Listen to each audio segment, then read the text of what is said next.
हरे राम राम राम हरे हरे, हरे कृष्ण कृष्ण कृष्ण हरे हरे।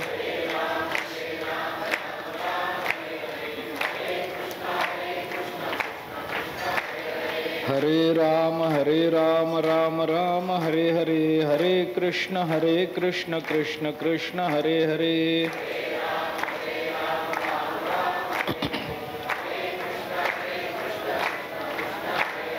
हरे राम राम राम हरे हरे, हरे कृष्ण कृष्ण कृष्ण हरे हरे।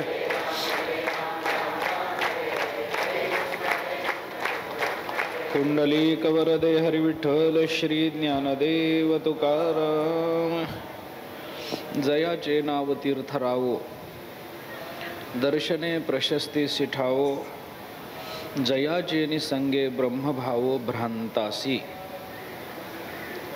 सद्गुरु श्री ज्ञानेश्वर महाराज समत्व प्राप्त झालेल्या योगाचं जे वर्णन करतात, त्या वर्णनामध्ये श्लोकाच्या पुढे जाऊन ज्ञानेश्वर महाराजांनी संत महात्म्यांचं थोडंसं वेगळ्या रूपानं वर्णन केलेलं आहे। त्यांना ज्ञानेश्वर महाराज तीर्थरावो असं म्हणतात। ते तीर्थराजत्व त्या महात्म्यांच्या ठिकाणी कोणत्या कारणाने आहे या संबंधाचा विचार पुढे ज्ञानेश्वर महाराजांनी मांडलेला असला तरी सुद्धा ते तीर्थराजत्व त्या संत महात्म्यांच्या ठिकाणी आहे, तसं ते ज्ञानेश्वर महाराजांच्या ठिकाणी आहे। आपल्याला जो विचार करायचा आहे तो ज्ञानोबारायांच्या अंगानं करायचा आहे। म्हणून ज्ञानेश्वर महाराज हे स्वतः एक तीर्थराज आहेत या दृष्टीने आपण काल विचार करत होतो। आणि तीर्थराजत्व जे आहे किंवा तीर्थरावो जे त्यांना म्हणलेलं आहे, त्याच्यातल्या तीर्थ शब्दाचा अर्थ करत असताना आपण तरती पापादिकम यस्मात या अर्थानं आणि दुसरं तीर्यते अनेन इति तीर्थ या रूपानं, अशा दोन व्युत्पत्तीनं आपण त्याचा विचार केला होता। ज्यांच्यामुळे पापातून आपल्याला तरुण जाता येतं त्यालाही तीर्थ म्हणा, आणि ज्याच्यातून भवसागरातून ज्याच्यामुळे तरुण जाता येतं त्यालाही तीर्थ म्हणा। म्हणून तीर्थ शब्दाचा अर्थ करत असताना निपान आगमयोः तीर्थः ऋषिजुष्टो जले गुरौ असं अमरकोशाने जे त्याला समानार्थी शब्द दिलेत, त्याच्यामध्ये जुष्टे असं जे म्हणलेलं आहे त्याच्यामध्ये ऋषींनी स्वीकार केलेली भूमी त्यालाही तीर्थ म्हणा। आपण आळंदीला तीर्थक्षेत्र म्हणतो वगैरेचा विचार आपण काल करून आलो। आता हा जो तीर्थाचा विचार आहे ते कोणतं तीर्थ, कसं तीर्थ या रूपानं वेगवेगळ्या अंगानं चिंतन करून आपण संत महात्मे हेच एक तीर्थ आहेत असा विचार करून आपण ज्ञानेश्वर महाराजांना तीर्थराज असं म्हणलं। ते कोणत्या अंगाने म्हणलं काल आपण दोन पद्धतीनं त्याचा विचार करून आला की तीर्थाला तीर्थत्व जे देतात त्यांनाही तीर्थराज असं म्हणता येतं। तीर्थाला तीर्थत्व देतात म्हणजे काय, म्हणजे जे तीर्थ आहे ते पापी माणसांमुळे ज्यांच्या ठिकाणी जे मलिनत्व येतं ते मलिनत्व दूर करण्याकरता म्हणून जे महात्मे तिथं स्नानादिक करतात ते महात्मे तिथं येतात आणि त्यांच्या संगामुळे त्याला तीर्थत्व येतं, त्या तीर्थाला पुन्हा तीर्थत्व येतं, त्यांना तीर्थराज असं म्हणा, असं काल आपण त्या संबंधामध्ये बोललो। त्याचा विचार करताना ज्ञानेश्वर महाराजांनी जे तपोतेजाची राशी एकायतन ज्ञानासी जे पवित्रता तीर्थासी तीर्थरूप, तीर्थाला तीर्थरूपत्व दिलं, यांच्यामुळे त्यांना तीर्थराज म्हणा। भागवतामध्ये सुद्धा त्या भागीरथी बरोबर संवाद करताना भगीरथाने तिला जे आश्वस्त केलं की नाही ते याच अंगाने केलंय। तिने जी शंका व्यक्त केली मी येते बाबा खाली, पण येऊन सुद्धा शेवटी काय, मला त्यांना पुण्यवान करता करता मला पापरूपत्व येतं, त्याचं काय करू? हे सगळे पापी येतील, माझ्यामध्ये स्नान करतील, मी त्यांना पवित्र करेन, फेडीत पापता पोखित तिरीचे पादप, मी जाईन पुढे, परंतु त्यांचं पाप मी स्वीकारल्यामुळे मी पापी होईन, त्याची व्यवस्था तुम्ही काय करणार? त्यावेळेला भगीरथाने जे तिला समजावून सांगितलं त्याच्यामध्ये हेच सांगितलं की अशा पद्धतीचे जे महात्मे जे तुझ्यामध्ये येऊन सुस्नात होतील त्यावेळेला तुझंही पाप ते निवृत्त करतील। म्हणजे तीर्थ आपलं पाप निवृत्त करतात ही गोष्ट खरी आहे, ही गोष्ट खरी आहे. आपल्या पापाची निवृत्ती होते. गंगेमध्ये स्नान केल्याने आपलं पाप निवृत्त होतं. तीर्थामध्ये स्नान केल्याने, इंद्रायणीमध्ये स्नान केल्याने आपलं पाप निवृत्त होतं, गोष्ट खरी. पण आपलं पाप जरी आपल्याकडून निवृत्त झालेलं असलं तरी ते तीर्थामध्ये जातच की नाही. म्हणजे आपला दोष निवृत्त करण्याकरता आपण आपला दोष दुसऱ्याला द्यायचं आणि दुसऱ्याला दोषी बनवायचं. आपलं पाप आपल्याकडून निवृत्त व्हावं याच्याकरता ते तीर्थाला द्यायचं आणि तीर्थाला पापी बनवायचं. याच्यामध्ये आपण पापी असण्यापेक्षा दुसऱ्याला पापी बनवण्याचं पाप मोठं असतं. हे लक्षात घेतलं पाहिजे की नाही. आपण तीर्थामध्ये स्नान केल्याने काय होतं, म्हणून माणसं काय करतात, कपडे काढून तीर्थामध्ये स्नान करतात. किती व्यापक विचार आहे त्यांचा. कपडे काढतात, आंघोळीला जातात. ते पापही इतकं हुशार असतं, आपलंच असतं त्यामुळे हुशार असतं. त्यामुळे ते पाप काय करतं, आपण कपडे काढलं की तेही आपल्या अंगातून निघतं आणि त्या कपड्यात जाऊन बसतं. आपण नुसतेच जाऊन आंघोळ करून येतो आणि पुन्हा कपडे घातले की पुन्हा तेच पाप आहे. काय उपयोग आहे असल्या. म्हणून तीर्थामध्ये गेल्यानंतर कपड्यासकट सचैल स्नान करा बाबा, सचैल स्नान करा. आता सचैल स्नान जरी केलं तरी आपण केलेल्या दुष्कर्माचं जे फलित, जे पापरूपानं, अपूर्व रूपानं ते पाप ठरेल, काय ठरेल ते अपूर्व पहिल्यांदा तयार होतं आणि नंतर मग संचितामध्ये ते अपूर्वता असते, प्रारब्धामध्ये त्याची पापपुण्य रूपता ठरते. आणि मग जेव्हा ते पाप सिद्ध होतं तेव्हा ते पाप, जेव्हा आपण गंगेमध्ये स्नान करू त्यावेळेला ते पाप निवृत्त होतं. निवृत्त झालेलं पाप नष्ट होतं का आपल्यापासून निवृत्त होतं? विचार करा ना. तीर्थामध्ये स्नान केल्यामुळे जे पाप निवृत्त होतं ते नष्ट होत नाही, ते आपल्यापासून निवृत्त होतं आणि तीर्थामध्ये जाऊन राहतं. मग तीर्थामध्ये जाऊन राहिल्याचा परिणाम काय होतो की ते तीर्थ जे आहे ते मलिन होतं. तीर्थ मलिन होतं म्हणजे आपलं जे मालिन्य आहे ते दुसऱ्यावर. थोडक्यात काय आहे की एक सामान्य उदाहरण देतो. सकाळच्या वेळेला बायका अंगण झाडतात, म्हणजे पूर्वी झाडत होत्या. आता अंगण राहिलं नाही म्हणून बायकांची तयारी असते, पण अंगणच राहिलं नाही म्हणून पूर्वी बायका अंगण झाडतात. ते अंगण झाडणं, सडा टाकणं, रांगोळी काढणं हे सगळं सकाळच्या वेळेला करायची कामं. त्याच्यामध्ये काय, काही बायका हुशार असतात, ते आपलं अंगण झाडतात आणि आपला जो कचरा आहे ना, तुम्हाला सगळंच कसं कळतं, आपला जो कचरा आहे ना तो कचरा फक्त आपल्या अंगणातला उचलतात, शेजारणीच्या अंगणामध्ये टाकून देतात. याच्याने होतं काय, आपलं अंगण स्वच्छ दिसतं पण तिचं अंगण मलिन केल्याचं मालिन्य पुन्हा आपल्याकडे राहतं, ते राहतच की नाही. म्हणजे आपला दोष, आपलं दुःख दूर करण्याकरता दुसऱ्याला दुःख द्यायचं. याच्यामध्ये स्वदुःखाच्या निवृत्तीचा कोणता विचार करणार, कसा करणार? हे कुठल्या अर्थाने नैतिक आहे, हे कुठल्या अर्थाने अलीकडच्या भाषेमध्ये तार्किक आहे, कुठल्या अर्थाने, याला कुठली तर्कनिष्ठता आहे? माझं दुःख दूर करण्याकरता मी तुम्हाला दुःख देणार म्हणजे काय झालं? काही उपयोग नाही. आपली भूक भागवण्याकरता दुसऱ्याच्या ताटातली भाकरी ओरबडून खाणं, याला कुठला तर्क आहे? याच्यामध्ये कुठलं शहाणपण आहे, कुठली नीतिमत्ता आहे, कुठली धार्मिकता आहे, कुठली आध्यात्मिक वृत्ती आहे? काही नाही.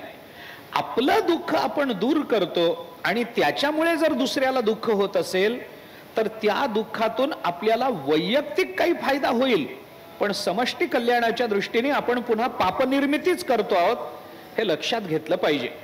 म्हणून मी थोडंसं, म्हणून या अंगाने एक वेगळा विचार म्हणून बघा काय जमत असेल तर.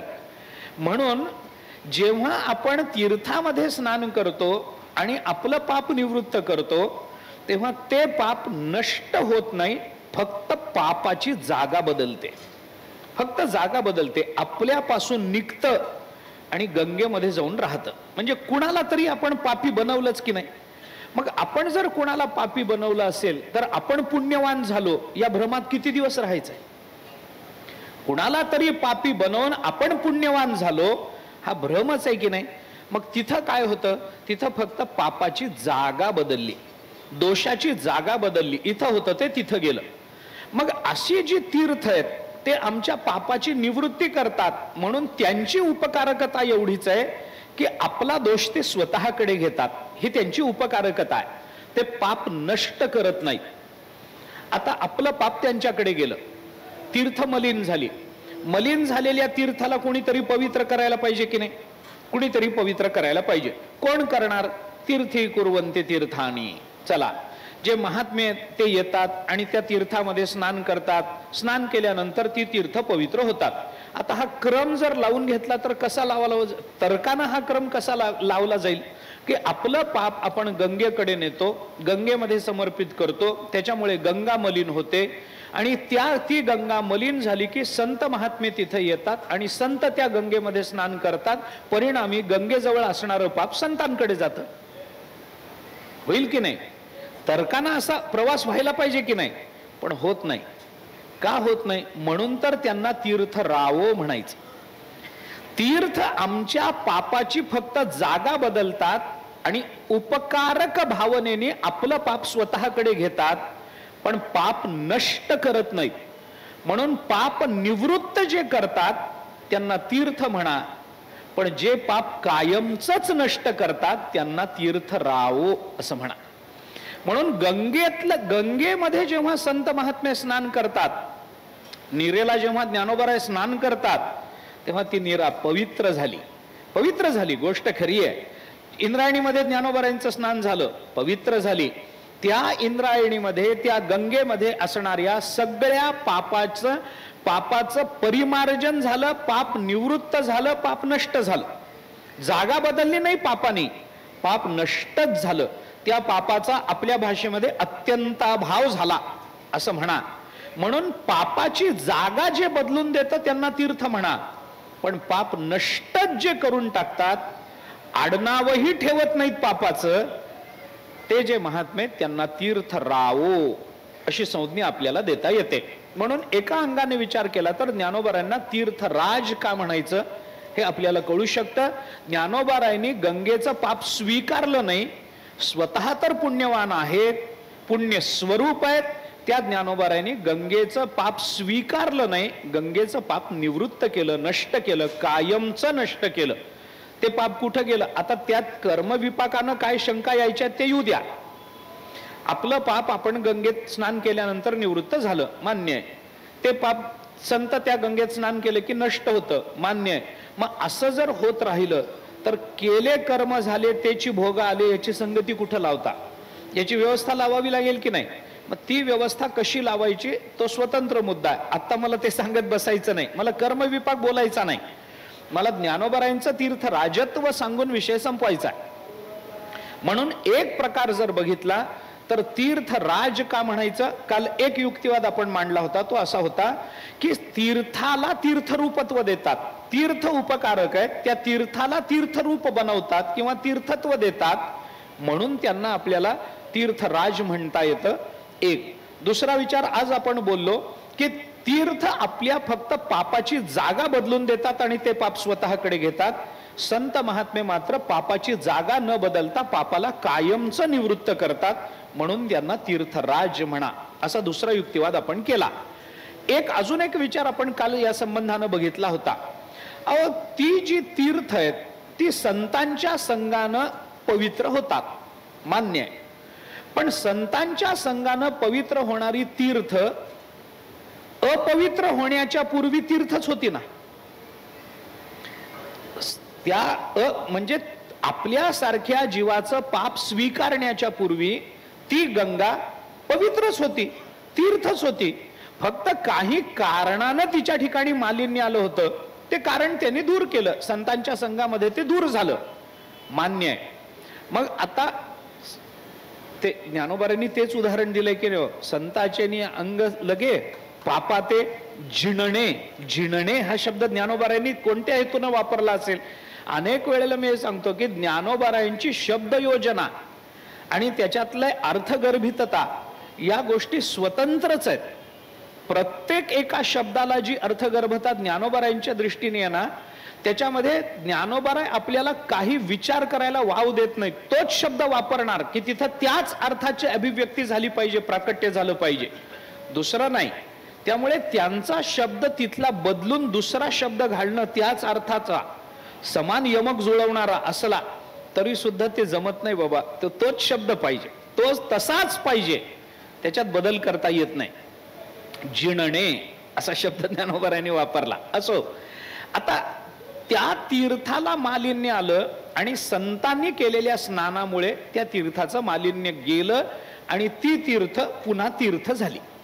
आधी कोण होती? तीर्थच होती. नंतर मालिन्य आलं आणि पुन्हा संतांच्या संघामुळे काय झाली? पुन्हा तीर्थ झाली. म्हणजे आधी तीर्थच होती, आधी पवित्रच होती, त्यालाच पुन्हा संतांनी पवित्र केलं. अरे पवित्र असणाऱ्याला पवित्र करणं, मला आता ज्ञानोबारायांच्या इथल्या शब्दाकडे जे यायचंय ते या अंगाने आहे. पवित्राला पवित्र करणं याच्यामध्ये काय मोठेपण आहे? ज्ञानोबाराय म्हणतात म्हणून त्या तीर्थाचा विचार मी करत नाही. आहे हे मान्य आहे की तपोतेजाची राशी जे एकायतन ज्ञानाशी जे पवित्रता तीर्थासी तीर्थरूप, हे मान्य आहे. पण ज्ञानोबाराय त्याच्या पुढे जाऊन सांगतात अरे तीर्थाला तीर्थरूप बनवणं हे तर ठीक आहे, संतांचं तीर्थ राजत्व याच्यामध्ये आहे की कुठलंही पाणी असू देत, कुठलंही शिवतले गुरुचरणी भलते जे पाणी, अरे कोणतंही पाणी आणा. काल आपण बोललो ना, डबक्यातलं पाणी आणा, कुठलंही आणा, पण तया तीर्थे यात्रे आणि तीर्थे त्रैलोक्यची, त्रैलोक्याचं तीर्थ त्या डबक्यातल्या पाण्यामध्ये एकत्रित करणं, फक्त संतांच्या चरणाचा स्पर्श त्या पाण्याला झाला पाहिजे. हे संतांचं तीर्थ राजत्व.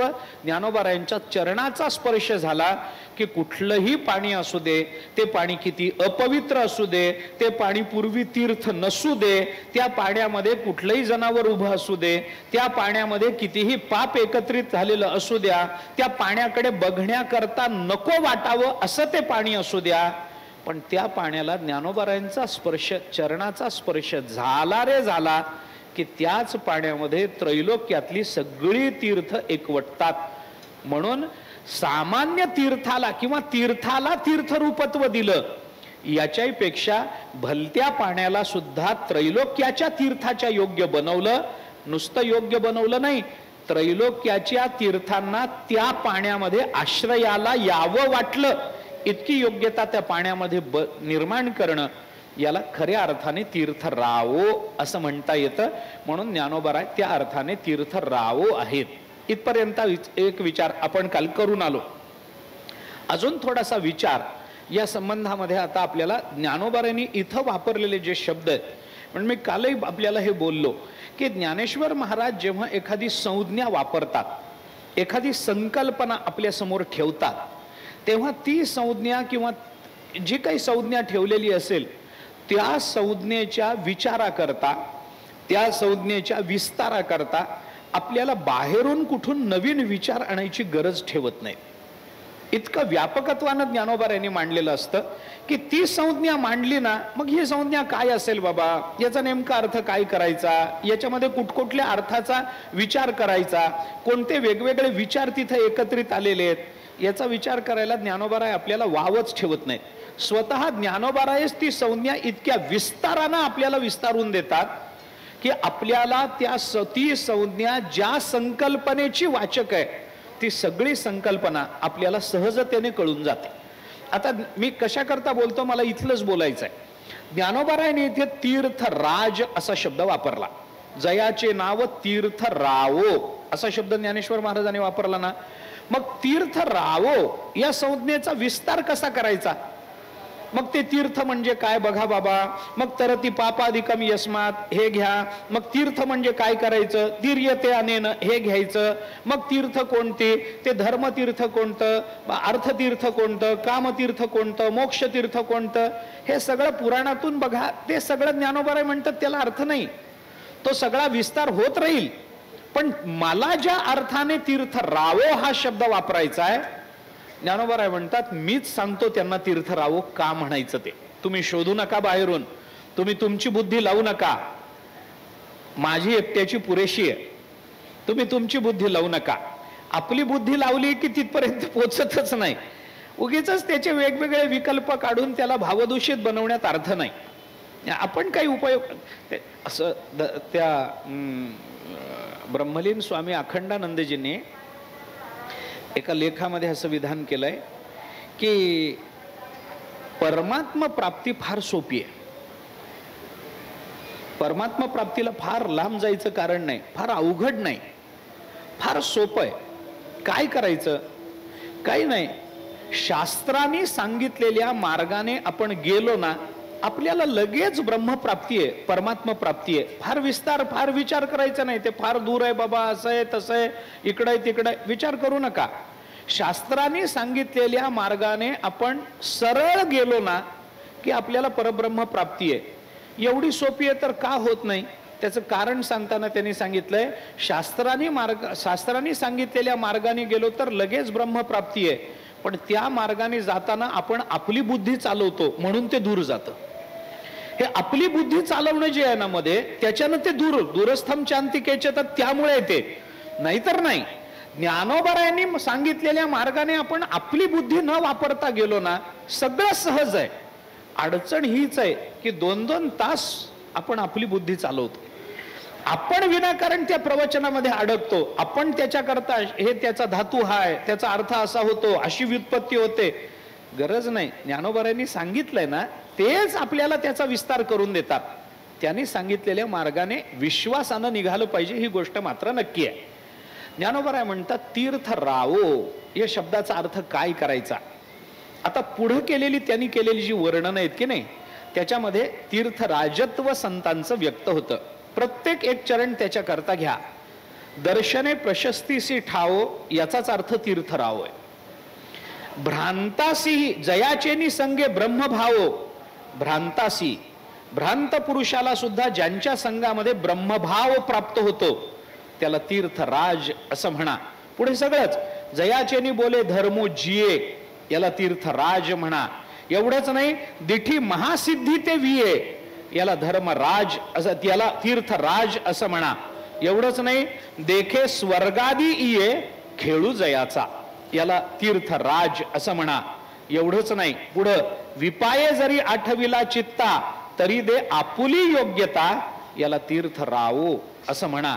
नाही, तया ते प्रशंसिता लाभू अथी, याला तीर्थराज म्हणा. हे सगळं तीर्थराज याच संज्ञेचा विस्तार आहे, हे लक्षात घ्या. ज्ञानोबराय आपल्याला स्वतंत्र विचार करायला संधी देत नाहीत, काही आपल्याला वाव ठेवत नाहीत. आयतं हातात द्यायचं म्हणजे किती आयतं हातात द्यायचं, किती आयतं. तुम्ही फक्त नजर टाका त्याच्यावर, तुम्हाला सगळं प्राप्त होईल इतकं आयतं ज्ञानोबरायांनी आपल्याला आणून दिलं. आता याच्यामध्ये तीर्थ रावो असे जे शब्द या ओवीमध्ये वापरला आणि त्याच्या पुढे 2.5-3 ओव्यांमधून ज्ञानोबरायांनी जे विचार त्याच संतांच्या संबंधानं मांडलेत, तिथं तीर्थ रावो ही संकल्पना स्पष्ट होते. पहिल्यांदा मला थोडा त्याचा विस्तार करायचा. ज्ञानोबरायांनी प्रथम काय सांगितलं? जयाचे नाव तीर्थ रावो, दर्शने प्रशस्तीसी ठावो. त्यांच्या दर्शनाने प्रशस्ती प्राप्त होते. दर्शनाने प्रशस्ती प्राप्त होते असं जे ज्ञानोबरायांचं म्हणणं आहे. आता आपणही हे म्हणतो, वाचे म्हणता गंगा गंगा सकळ दोष जाती भंगा. आपण तिचं नाव फक्त जरी घेतलं तरी सुद्धा आपल्याला दोष निवृत्त होतात. तया ते प्रशंसिता लाभू अथी, आपल्याला होतं ना, नाही असं नाही. वाचे, मला पुन्हा पुन्हा तिथंच यायचंय. वाचे म्हणता गंगा गंगा सकळ दोष जाती भंगा, दोषांची निवृत्ती आहे, मान्य आहे. पण ज्ञानोबराय म्हणतात गंगेचं दर्शन झालं, दर्शन झालं, त्याच्याने काय मिळालं? दोषांची निवृत्ती होईल कदाचित. गंगेमध्ये स्नान नाही झालं, नुसतं चंद्रभागा डोळा देखील या, नुसतं आम्ही बघितलं, दर्शन झालं. पुंडलिक दृष्टी देखली या, दोन्हीकडेही आहे. यांनी दृष्टी बघायचं, चंद्रभागा डोळा देखील या, मान्य आहे की सगळं. नुसतं डोळ्यांनी बघितलं त्याच्याने पाप निवृत्त होतं. पण ज्ञानोबरायांनी इथं जो शब्द वापरलाय की नाही, तो शब्द दर्शने प्रशस्तीसी ठावो असा शब्द वापरला. आता हे प्रशस्तीसी ठावो हे जे शब्द आहेत, थोडं आपण 13व्या अध्यायामध्ये सुद्धा अमानित्वम अदंभित्वम या श्लोकाचा उपक्रम करताना ज्ञानोबरायांनी या गुणांचं चिंतन करताना जो विचार प्रस्तावना रूपानं मांडलाय, त्याच्यामध्ये ज्ञानोबराय ही भाषा बोलून दाखवतात की कशावरून कशाचं अनुमान करता येतं, अभिव्यक्तीवरून कसं अनुमान करायचं. जसं झाड जाणी जे फुले, मानस जाणी जे बोले, भोगे जाणी जे पुरे केले पूर्वजन्मेचे, हे जसं ज्ञानोबारायांनी सांगितलं तसं ज्ञानोबारायांनी एक उदाहरण देऊन आपल्याला उदाहरणाकरताच हे दिलंय, पण तरी ज्ञानोबारायांनी जी उदाहरणं अमानित्वम अदंबित्वम याच्याकरता म्हणून तो उपक्रम जो केलाय त्याच्यामध्ये ज्ञानोबारायांनी असं चिंतन केलंय, अथवा संभ्रमाची आयती स्नेहो जैसा ये व्यक्ती का दर्शनाची प्रशस्ती पुण्य पुरुष. इथं ज्ञानोबारायांनी केलेलं चिंतन काय, संभ्रम निर्माण झाला की तिथं प्रेमाची व्यक्तता होते. जिथं प्रेम असतो तिथं संभ्रम असतो. दृष्टांत गमतीच आहे, त्या दृष्टांताचा याच्याशी काही संदर्भ नाही आहे, संबंध नाही आहे, दोन स्वतंत्र दृष्टांत आहेत. संभ्रमाची आयती स्नेह जैसा का व्यक्ती. स्नेहाची व्यक्ती हा शब्द इथं अभिव्यक्ती या अर्थाने आहे बरं. व्यक्ती म्हणजे माणूस या अर्थाने ते आलेलं नाही, अभिव्यक्ती या अर्थाने आलेला शब्द आहे. स्नेहाची अभिव्यक्ती कशातून कळते, अमक्या माणसाचं आपल्यावर प्रेम आहे हे कशावरून कळतं, कशावरून कळतं, तो गोड बोलतो म्हणून. अरे गोड बोलणारे तर कधीच प्रेम करत नसतात, काय उपयोग आहे. मुंह में राम बगल में छुरी, हे तर आहेच ना. मधुतिष्ठती जिव्हाग्रे हृदय येतो हलाहलम.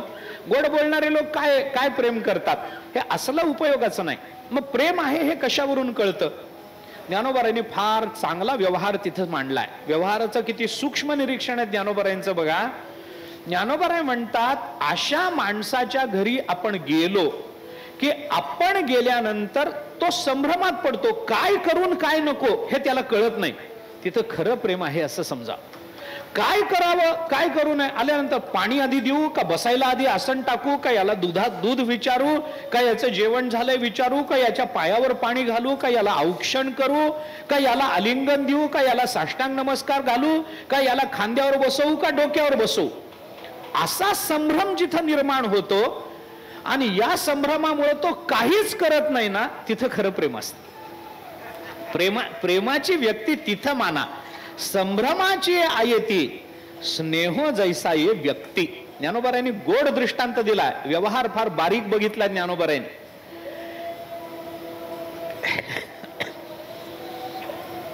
एकदम गोंधळून जातो तो मनुष्य. न सांगता जावई आला तर सासूला कसं होतं, मला तेवढंच म्हणायचंय, बाकी काहीच नाही. एकदम ते आमच्याकडे दृष्टांत सांगतात. ते काय झालं म्हणे, एक जावई प्रवासाला निघाला, लांब प्रवास होता, सासूरवाडीवरून जाणारा होता, पण त्याला थांबायचं नव्हतं. अचानक काही कारणानं बरं वाटेना त्याला, काही अडचण आली, पुढे जायला वेळ लागणार होता, दुपारची वेळ होती, त्याला काय करावं तर म्हटलं जाऊ सासूरवाडीत बसू थोडा वेळ, जाऊ म्हणून आला. दुपारची वेळ, सासरा वगैरे सगळे कामावर गेलेले, शेतावर गेलेले, घरी कोणी नाही. आणि घरी कोणी नाही म्हणून सासूनं त्या दिवशी सारवण काढलं होतं. आता सारवण माहिती आहे, शहरातल्या लोकांना माहीत नसेल, खेड्यातल्या म्हणजे जमीन सारवणं, भिंती सारवणं याच्याकरता गावभर फिरून तिने शेण गोळा करून आणलेलं ते आता तिचं जमीन सारवणं चालू होतं. आता हे असली जे उद्योग असतात ते बायका करतात, त्यांना करावं लागतं. पूर्वी स्नानाच्या आधी हे करायचं, काहीतरी ते शेण अंगावर पडतं, शिंतोडे उडतात भिंती सारवताना वगैरे.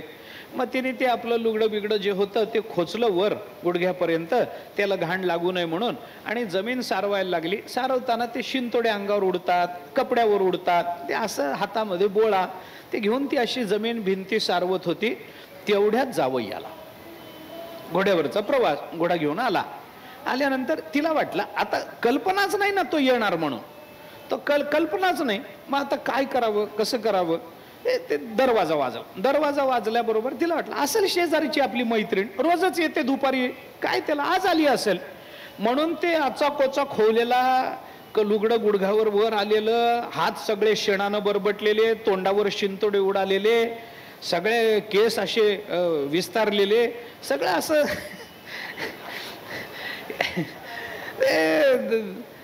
अशा अवस्थेमध्ये तिला कल्पनाच नाही हो अचानक जावं येणार आहे. तिने तेवढ्याच निर्धास्तपणाने दरवाजा उघडला.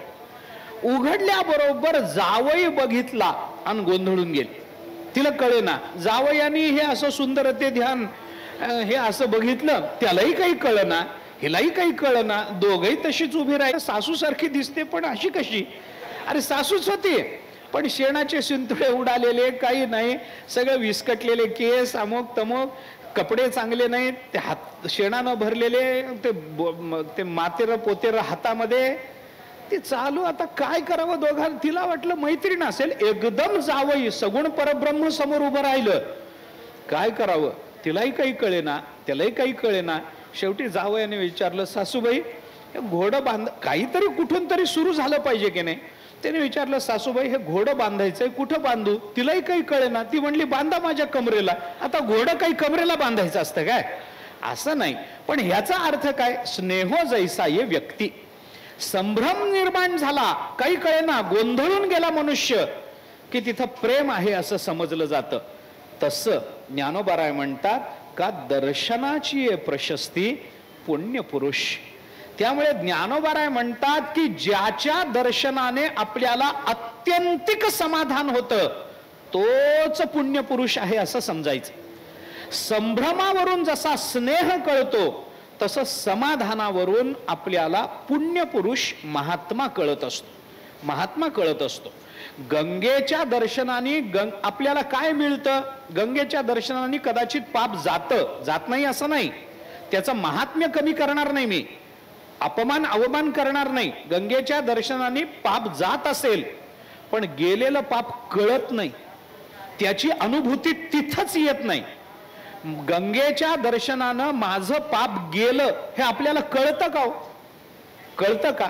कळत नाही ना. म्हणून जरी दोष निवृत्ती झालेली असली तरी सुद्धा दोष निवृत्तीची जाणीव जिथं नसते त्याला तीर्थ म्हणा. आणि दोष निवृत्ती होऊन त्या दोष निवृत्तीच्या पलीकडे जाऊन प्राप्त झालेल्या आनंदाची अनुभूती जिथं येते त्याला तीर्थराज असं म्हणा. तीर्थ वेगळं, तीर्थराज वेगळं. माझं पाप कमी झालं, याला काय परिमाण आहे? याला परिमाण काय सांगा ना. माझ्या अंगामध्ये ताप वाढला, आपण तपासतो की नाही? काय म्हणतात त्याला? थर्मामीटर, तापमापक जे यंत्र असतं त्याच्याने आपण ते तोंडामध्ये धरतो, मग असं बघतो, तो पारा वाढत जातो. आता ते बदल झाले, त्याच्यामध्ये विज्ञान बदललं, आता डिजिटल आलं ते. त्याच्यामध्ये आता डिजिटलही नाही, ते नुसतं बंदुकीसारखं समोर धरतात, त्याच्यात कळतं, आकडा येतो, किती वाढला ताप, काय नाही कळतं. म्हणजे ताप मोजण्याकरता काही यंत्र आहे. ताप कमी झाला यंत्रावरून कळतं, अमकं वाढलं रक्त तपासणीवरून कळतं, तुमचा रक्तदाब वाढला, छातीतली धडधड कळते, अस्वस्थता कळते, अंगाला घाम आला कळतं. कळतं की नाही? हे सगळं आपल्याला साखर वाढली रक्तातली, रक्त तपासलं की कळतं, क्रिएटिन वाढलं, अमुक वाढलं, तमुक वाढलं, कळतं की नाही? केएफटी वगैरे जे टेस्ट आहेत, किडनी फंक्शन टेस्ट वगैरे जे आहेत त्याच्यावरून ते कळतं आपल्याला. ती योजना आहे, विज्ञान प्रगत झालं, हे कळतं. काय कमी झालं, काय जास्त झालं कळतं. आता आपल्या अंगातलं पाप कमी झालं हे तपासायला काय परिमाण आहे सांगा? काय परिमाण आहे सांगा? विश्वासच, एवढंच की नाही? आपण गंगा बघितली म्हणजे आपलं पाप कमी झालं असेल, विश्वासच आहे, अनुमानच आहे, अनुभूती नाही, अनुमान आहे. हे लक्षात घ्या, अनुभूती नाही त्याची. पाप कमी झालं, अहो गंगा बघून आलो, पाप कमी झालं. लोक म्हणतात तुम्ही गंगा बघून आले नाही, तुमचं पाप कमी होणार, ते गंगेचं किती वाढलंय बघा. कोण विश्वास ठेवतो? आपला तरी आपल्यावर विश्वास बसतो का? आपण खरंच इंद्रायणी डोळ्यांनी बघितली आणि आपलं पाप दूर झालं या विश्वासानं आपण पुढचं जीवन जगतो काय? जगत नाही ना.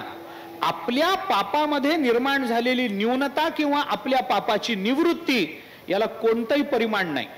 कारण जोपर्यंत भोग येत नाही तोपर्यंत आपल्याला आपल्या कर्माची पापपुण्य रूपता कळत नाही. ज्ञानोबारांनी बोलून दाखवलंय, भोगे जाणीजे केले पूर्वजन्मीचे. कशावरून कळतं? पूर्वजन्मीचे केले. कशावरून जाणीजे? भोगे जाणीजे. हे भोगावरून आपल्याला कळत असतं. मग आपलं पाप आत्ता कमी झालेलं आहे हे कशावरून ओळखायचं? याला काय परिमाण आहे? काही परिमाण नाही, काही परिमाण नाही. परंतु म्हणजे आपलं पाप कमी होतं हा विश्वास आहे. त्या विश्वासाबद्दल मला काही नावं ठेवायची नाहीत किंवा तो विश्वास चुकीचा आहे असंही मला म्हणायचं नाही. पण ते जे पाप कमी झालं त्याचं फल कधी मिळतं? मरणोत्तर. मरणोत्तर जेव्हा आपण यमधर्माच्या समोर उभं राहू आणि आपल्या हिशोबाचं पान चित्रगुप्त काढेल त्यावेळेला यमधर्म विचारतील काही आहे का रे पाप पुण्य, मग तो सांगेल अहो नाहीये काही. का नाहीये? काही नाही, आळंदीला गेलाय, इंद्रायणीमध्ये स्नान केल्यामुळे त्याचं पाप गेलंय, आता काही फार राहिलेलं नाही. तेव्हा कळेल आपल्याला, आत्ता कळायचं नाही. आत्ता आम्हाला अनुभूती आहे का? नाही, आत्ता आम्हाला फक्त अनुमान आहे. झालं. तीर्थ ती आहेत की जी आम्हाला विश्वासानं फल देतात, त्या फलाचं अनुमान करावं लागतं, म्हणून त्यांना तीर्थ म्हणा. ज्याच्याकडे गेल्यानंतर आपल्याला अनुकूलता प्राप्त होते, पुण्य प्राप्त होतं, पण त्या पुण्याचं अनुमान करावं लागतं, ती तीर्थ आहे. आणि ज्यांच्या दर्शनामध्ये प्राप्त झालेल्या फलाची तत्काल अनुभूती येते त्याला तीर्थरावो असं म्हणा. तीर्थराजत्व वेगळं आणि तीर्थ वेगळं. ज्ञानोबराय काय म्हणतात? दर्शने प्रशस्तीसी ठाव. ज्ञानोबराय म्हणतात त्यांच्या दर्शनात आपल्याला सगळा आनंद मिळतो. प्रशस्ती, प्रशस्ती म्हणजे काय? समाधान या अर्थाचा शब्द येतो. ज्यांच्या दर्शने पापताप जाय, भानुदास तया गीती गाय, धन्य धन्य वैष्णव मंदिर, जेथे नामघोष होय निरंतर. भानुदास महाराजांचा अभंग ते सांगतात. अरे काय सुरुवात आहे? जे सुख क्षीरसागरी ऐकिले, ते या हृदय मंदिरी देखिले, धन्य धन्य वैष्णव मंदिर, जेथे नामघोष होय निरंतर. त्या भानुदास महाराजांचा अभंग, त्याच्यामध्ये शेवटी त्यांनी हे सांगितलं, ज्यांच्या दर्शने पाप ताप जाय, भानुदास तया गीती गाय, धन्य धन्य वैष्णव मंदिर, जेथे नामघोष होय निरंतर. त्यांच्या दर्शनात पापतापाची निवृत्ती होते. पण पापतापाची कसं आहे, एक लक्षात घ्या, दोषाच्या निवृत्तीची तत्काल होणारी जाणीव आणि समाधानाच्या प्राप्तीची तत्काल होणारी जाणीव, याच्यामध्ये जाणीवेची तत्परता आणि जाणीवेची प्रगल्भता ही अनुकूलाच्या प्राप्तीत असते, प्रतिकूलाच्या निवृत्तीत नसते. एक सिद्धांत म्हणून सांगतो, लक्षात घ्या. आमच्या जीवनातलं पाप कमी झालं हे ओळखण्याकरता परिमाण नाही आहे, पण आम्हाला आनंद प्राप्त झाला याची जाणीव आम्हाला होते की नाही? लगेच चित्तवृत्ती उत्फुल्ल होतात की नाही? लगेच काहीतरी करावं वाटतं की नाही? लगेच समाधान, काय बरं वाटतं हे वाटतं, तत्काल वाटतं की नाही? तसं पाप कमी झाल्यावर काय बरं वाटतं असं वाटलं कधी? पाप कमी झाल्यामुळे आम्हाला एकदम उत्स्फूर्तता निर्माण झाली, उत्फुल्लता निर्माण झाली, आनंदाचा उल्हास असा आनंद अंतःकरणामध्ये निर्माण झाला असं जाणवलं कधी? कधीच नाही. पण ज्ञानोबारायांचं दर्शन घेऊन बाहेर या बरं, कसं वाटतं अंतःकरणाला? कसं वाटतं? ओवाळून टाकावं जीवन सगळं, वाटतं का नाही? बास आता ह्याच्या पुढे नाही जगलो तरी चालेल, वाटतं का नाही? कशावरून वाटतं? दर्शने प्रशस्तीसी ठाव. दर्शने प्रशस्तीसी, किती आनंद मिळतो लक्षात घ्या ना. म्हणजे तीर्थ ती आहेत की जी आम्हाला फल देतात, पण त्या फलाचं अनुमान करावं लागतं, म्हणून त्यांना तीर्थ म्हणा. आणि तीर्थराज ते आहेत की ज्यांच्या दर्शनाने आपल्याला आनंद प्राप्त होतो आणि त्या आनंदाची लगेचच जाणीव आम्हाला होते. आनंदाची जाणीव जशी आम्हाला कळते, आनंद झालेला जसा कळतो, तसं आपल्याला पाप गेलेलं कळत नाही. हे मला पुन्हा पुन्हा सांगायचं. पापाची निवृत्ती तशी कळत नाही, पण आनंदाची प्राप्ती आपल्याला कळते. म्हणून तीर्थ रावो का म्हणा?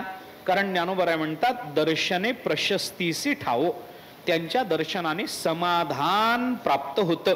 समाधान, गुरु तेथ ज्ञान, ज्ञानी आत्मदर्शन. थोडस काढून घेतो, दर्शनी समाधान अथी जैसे. दर्शनी म्हणजे इथं आत्मदर्शनी असा शब्द आहे बरं, पण मी ते आत्मदर्शनी काढून दर्शनी तिकडं लावतो. दर्शने प्रशस्तीसी ठाव तिकडं लावतो, थोडा काटछाट करतो. गुरु तेथ ज्ञान, ज्ञानी आत्मदर्शन. ज्ञानाने आत्मदर्शन होतं आणि त्या आत्मदर्शनाने समाधान जसं प्राप्त होतं, तत्र शरीर विजयो भूतीर ध्रुवा नीतीर मतीर मम. हे नंतर श्लोकाच्या संबंधानं जोडून घ्या आपण. हे ज्ञानोबर आहे. दर्शनी समाधान हे कुणाच्या दर्शनामध्ये? आत्मदर्शनी सोडा आता, कुणाच्या दर्शनामध्ये समाधान आहे? दुसऱ्याच्या नाही. दर्शने प्रशस्ती पुण्यपुरुष. कुणाच्या दर्शनाने? पुण्यपुरुषाच्या दर्शनाने समाधान प्राप्त होतं. म्हणून असा जो पुण्यपुरुष आहे की ज्याचं दर्शन झाल्याबरोबर आनंदाची अनुभूती येते, अनुमान करावं लागत नाही. आता मला आनंद झाला असेल, आता मला बरं वाटलं असेल, सांगावं लागत नाही. एखाद्या रोग्याला ते डॉक्टर तपासून गेले की नातेवाईक विचारतात, जरा बीपी कमी झालंय का हो डॉक्टर, जरा हे कमी झालंय का हो डॉक्टर, असं होतंय का हो बरं. पण हे सगळं जेव्हा तो रोगी बोलतो ना तेव्हा तो विचारतो काही कमी झालं का हो माझं, हे विचारावं लागतं. पण जेव्हा त्याला खरंच आतून बरं वाटतं तेव्हा डॉक्टरला विचारावं वाटतं का, नाही. तो स्वतःच सांगतो, आज मला बरं वाटतंय, बरं फ्रेश वाटतं मला आज समाधान वाटतं, एकदम छान वाटतंय, घरी कधी जायचं. म्हणजे आपल्या दोषाच्या निवृत्तीची जाणीव तेवढ्या प्रगल्भतेने होत नाही, पण बरं वाटल्याच्या जाणीवेकरता दुसऱ्याला विचारावं वाटत नाही, हे मला सांगायचंय. तेच ज्ञानोबा इथं बोलून दाखवतात, दर्शने प्रशस्तीसी ठावो आहेत म्हणून त्यांना तीर्थ रावो असं म्हणा. एक दुसरं कारण त्यांना तीर्थ रावो म्हणण्याचं जे ज्ञानोबारांनी सांगितलंय, मी फक्त आता या ओव्यांच्या अनुषंगाने चिंतन करत जातो आणि संपवतो. दुसरं जे कारण ज्ञानोबारांनी सांगितलं त्यांना तीर्थ रावो का म्हणा, त्याच्याकरता ज्ञानोबारांनी सांगितलं, जयाचे नि संगे ब्रह्मभावो भ्रांतासी, भ्रांतासी जयाचे नि संगे भ्रांतासी ब्रह्मभावो लाहो, असं करा, ब्रह्मभावो लाहो. आता ज्यांच्या संघामध्ये गेल्यानंतर भ्रांत पुरुषाला ब्रह्मभावाची प्राप्ती होते, ब्रह्मभावाची प्राप्ती होते. आता तीर्थ आपल्याला ब्रह्मभाव प्राप्त करून देतात. कारण का, ज्ञानदेव म्हणे तरलो तरलो हे प्रमाण आत्ता घेऊ नका माझ्याकरता, ते बाजूला ठेवा, आपल्याला पुढे त्याचा उपयोग आहे. चिंतन काय आहे की तीर्यते अनेन इति वा तीर्थ, जे आपल्याला तारून नेतात त्यांना तीर्थ म्हणा. मग अशी जी तीर्थ आहेत, गंगेच्या स्नानानं आपल्याला तरुण जाता येतं, गंगेच्या स्नानानं तरुण जाता येतं. हे तरुण जाणं कोणत्या अर्थाने, भवसागर तरुण जाणं कोणत्या अर्थाने, इथं पापाची निवृत्ती झालेली असल्यामुळे अतद व्यावृत्तीनं चिंतन करावं लागतं, अतद व्यावृत्तीनं त्याचा विचार करा. गंगा आपल्याला पुण्यरूप बनवेल. कसं आहे पहा, पापी माणूस गंगेमध्ये जाऊन स्नान करून आला तर त्याचं पाप निवृत्त होतं, मान्य आहे. पण ज्याच्याकडे पापच नाही त्यांनी गंगेमध्ये स्नान करूच नये का? ज्यांनी पाप केलेलं नाही त्यांनी गंगेत स्नानाला जाऊ नये का? जावं की नाही? त्यांनी जावं. कशा करता जावं? गंगेच्या स्नानाला त्यांनी कशा करता जावं? ज्याच्याकडे पाप नाही आहे, त्यांनी काही पाप केलं नाही, पापच नाही तर गंगेत स्नानाला कशा करता जा. का जा? कारण गंगा त्याचं पाप जरी निवृत्त करणार नसली तरी त्याला पुण्य प्रदान करेलच की नाही? पुण्य प्रदान करेल ना.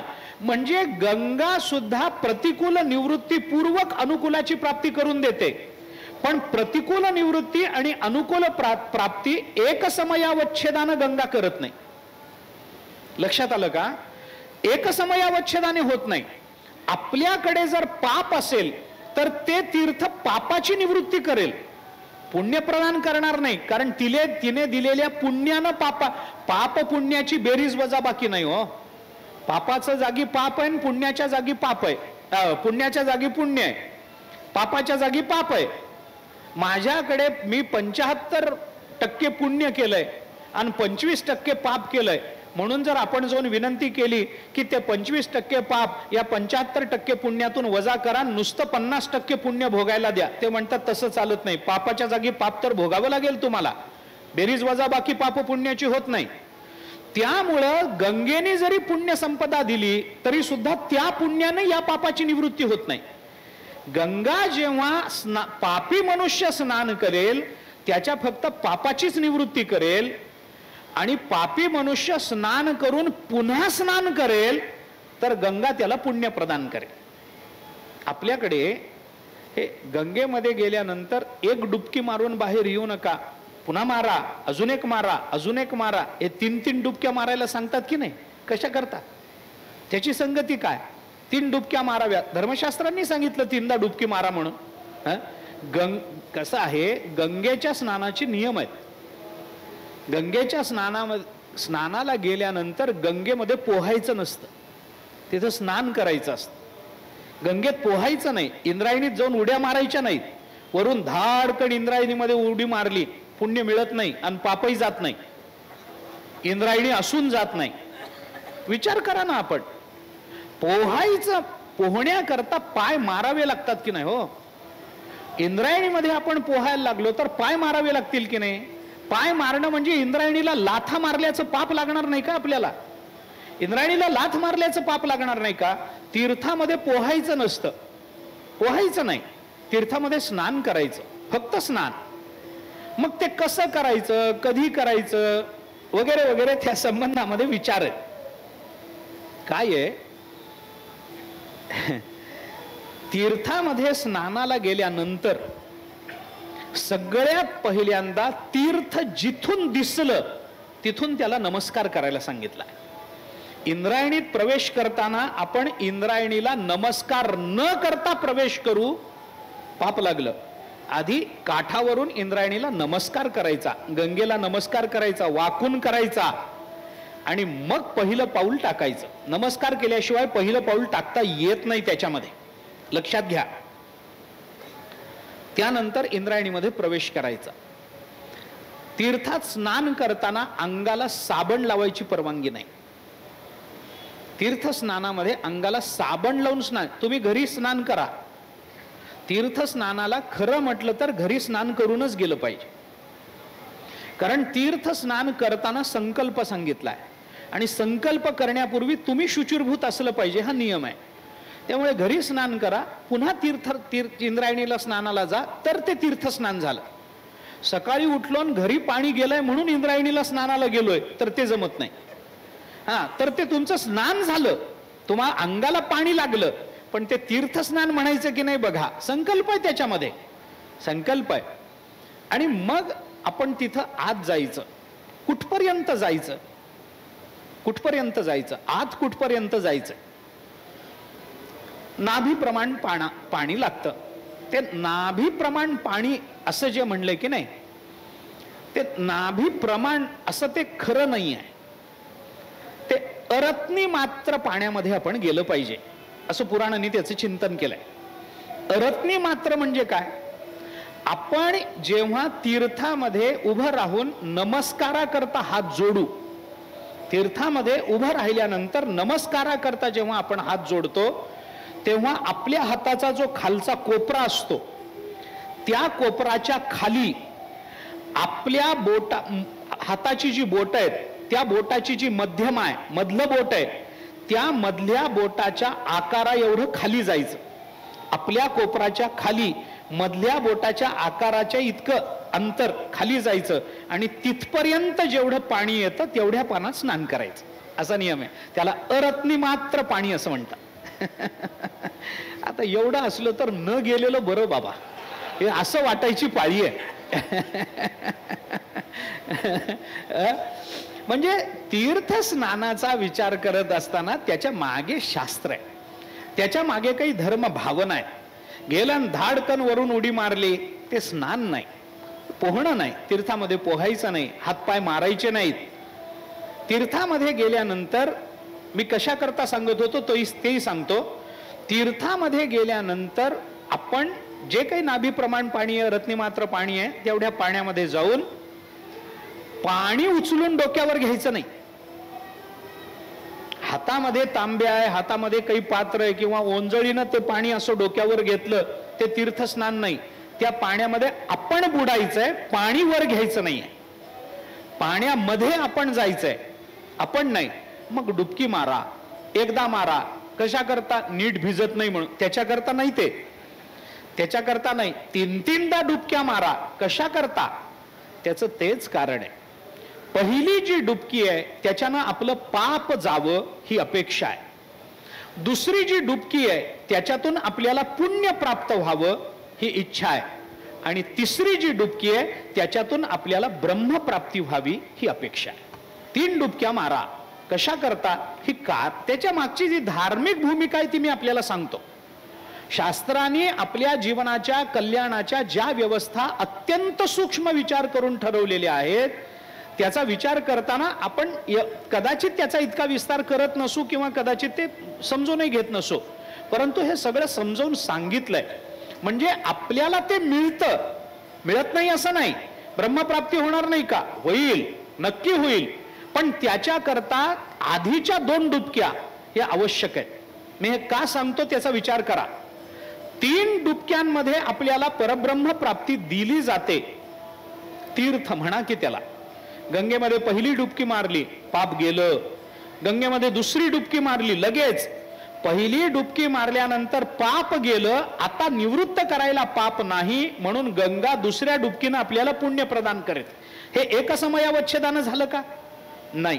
आधीची डुबकी पापनिवृत्तीपूर्वक ठरली, निवृत्तीसाठी ठरली, आणि दुसरी डुबकी जी मारली ती पुण्य प्राप्ती करता झालं. आणि मग असं पुण्य संपादन करून आपण जेव्हा पुण्यवान होतो तेव्हा तिसरी डुबकी मारा, मग तुम्हाला ब्रह्मप्राप्ती होईल. झालं. 3 डुबक्यामध्ये ब्रह्मप्राप्ती दिली, पण याच्याकरता तिसरी डुबकी मारावी लागली, तेव्हा ब्रह्मभाव प्राप्त झाला. ब्रह्मभाव प्राप्त होण्याकरता 3 डुबक्या, त्याच्यातल्या पहिल्या 2 ज्या डुबक्या आहेत त्या 2 डुबक्या तिसऱ्या डुबकीचा अधिकार यावा म्हणून आहे. बरोबर. तिसरी डुबकी ब्रह्मभावाकरता, ब्रह्मभावाकरता अधिकार लागतो, आणि त्या अधिकारामध्ये पापनिवृत्ती आणि पुण्यप्राप्ती झाली पाहिजे, याच्याकरता आधीच्या 2 डुबक्या मारा. मग गंगा आपल्याला ब्रह्मभावाची जरी तीर्यते अनेनं असा जरी विचार केला, आणि भवसागरातून तारून नेते तीर्थ असा जरी विचार केला, तरी गंगा आपल्याला अधिकार संपन्न बनवते, आपल्या पापाचं निवारण करून घेते, आपल्याला पुण्य प्रदान करते, आणि मग सांगते, हा बाबा आता तुला जमलं, आता तू पुण्यवान झालास ना, मग आता तू मोक्ष मिळवण्याचा अधिकारी झालास, मार तिसरी डुबकी. मग तिसरी डुबकी मारलाय, मग त्याला नंतर जेव्हा काही ब्रह्मभाव प्राप्त व्हायचा तो होईल, त्याच्या अधिकारानुसार ते जे फलित त्याला प्राप्त व्हायचं ते होईल. आता मला असं म्हणायचं आहे की जेव्हा तीर्थ आपल्याला ब्रह्मभावाची प्राप्ती करून देतं, त्यावेळेला आपण पापी असू, मान्य आहे, पण पापी असणार याला पहिल्यांदा पुण्यवान ती पहिल्या डुबकीत बनवते, पापनिवृत्ती करते, दुसऱ्या डुबकीत त्याला पुण्यवान बनवते, आणि मग तिसरी डुबकी मारली तरच ब्रह्मभाव प्राप्त होतो.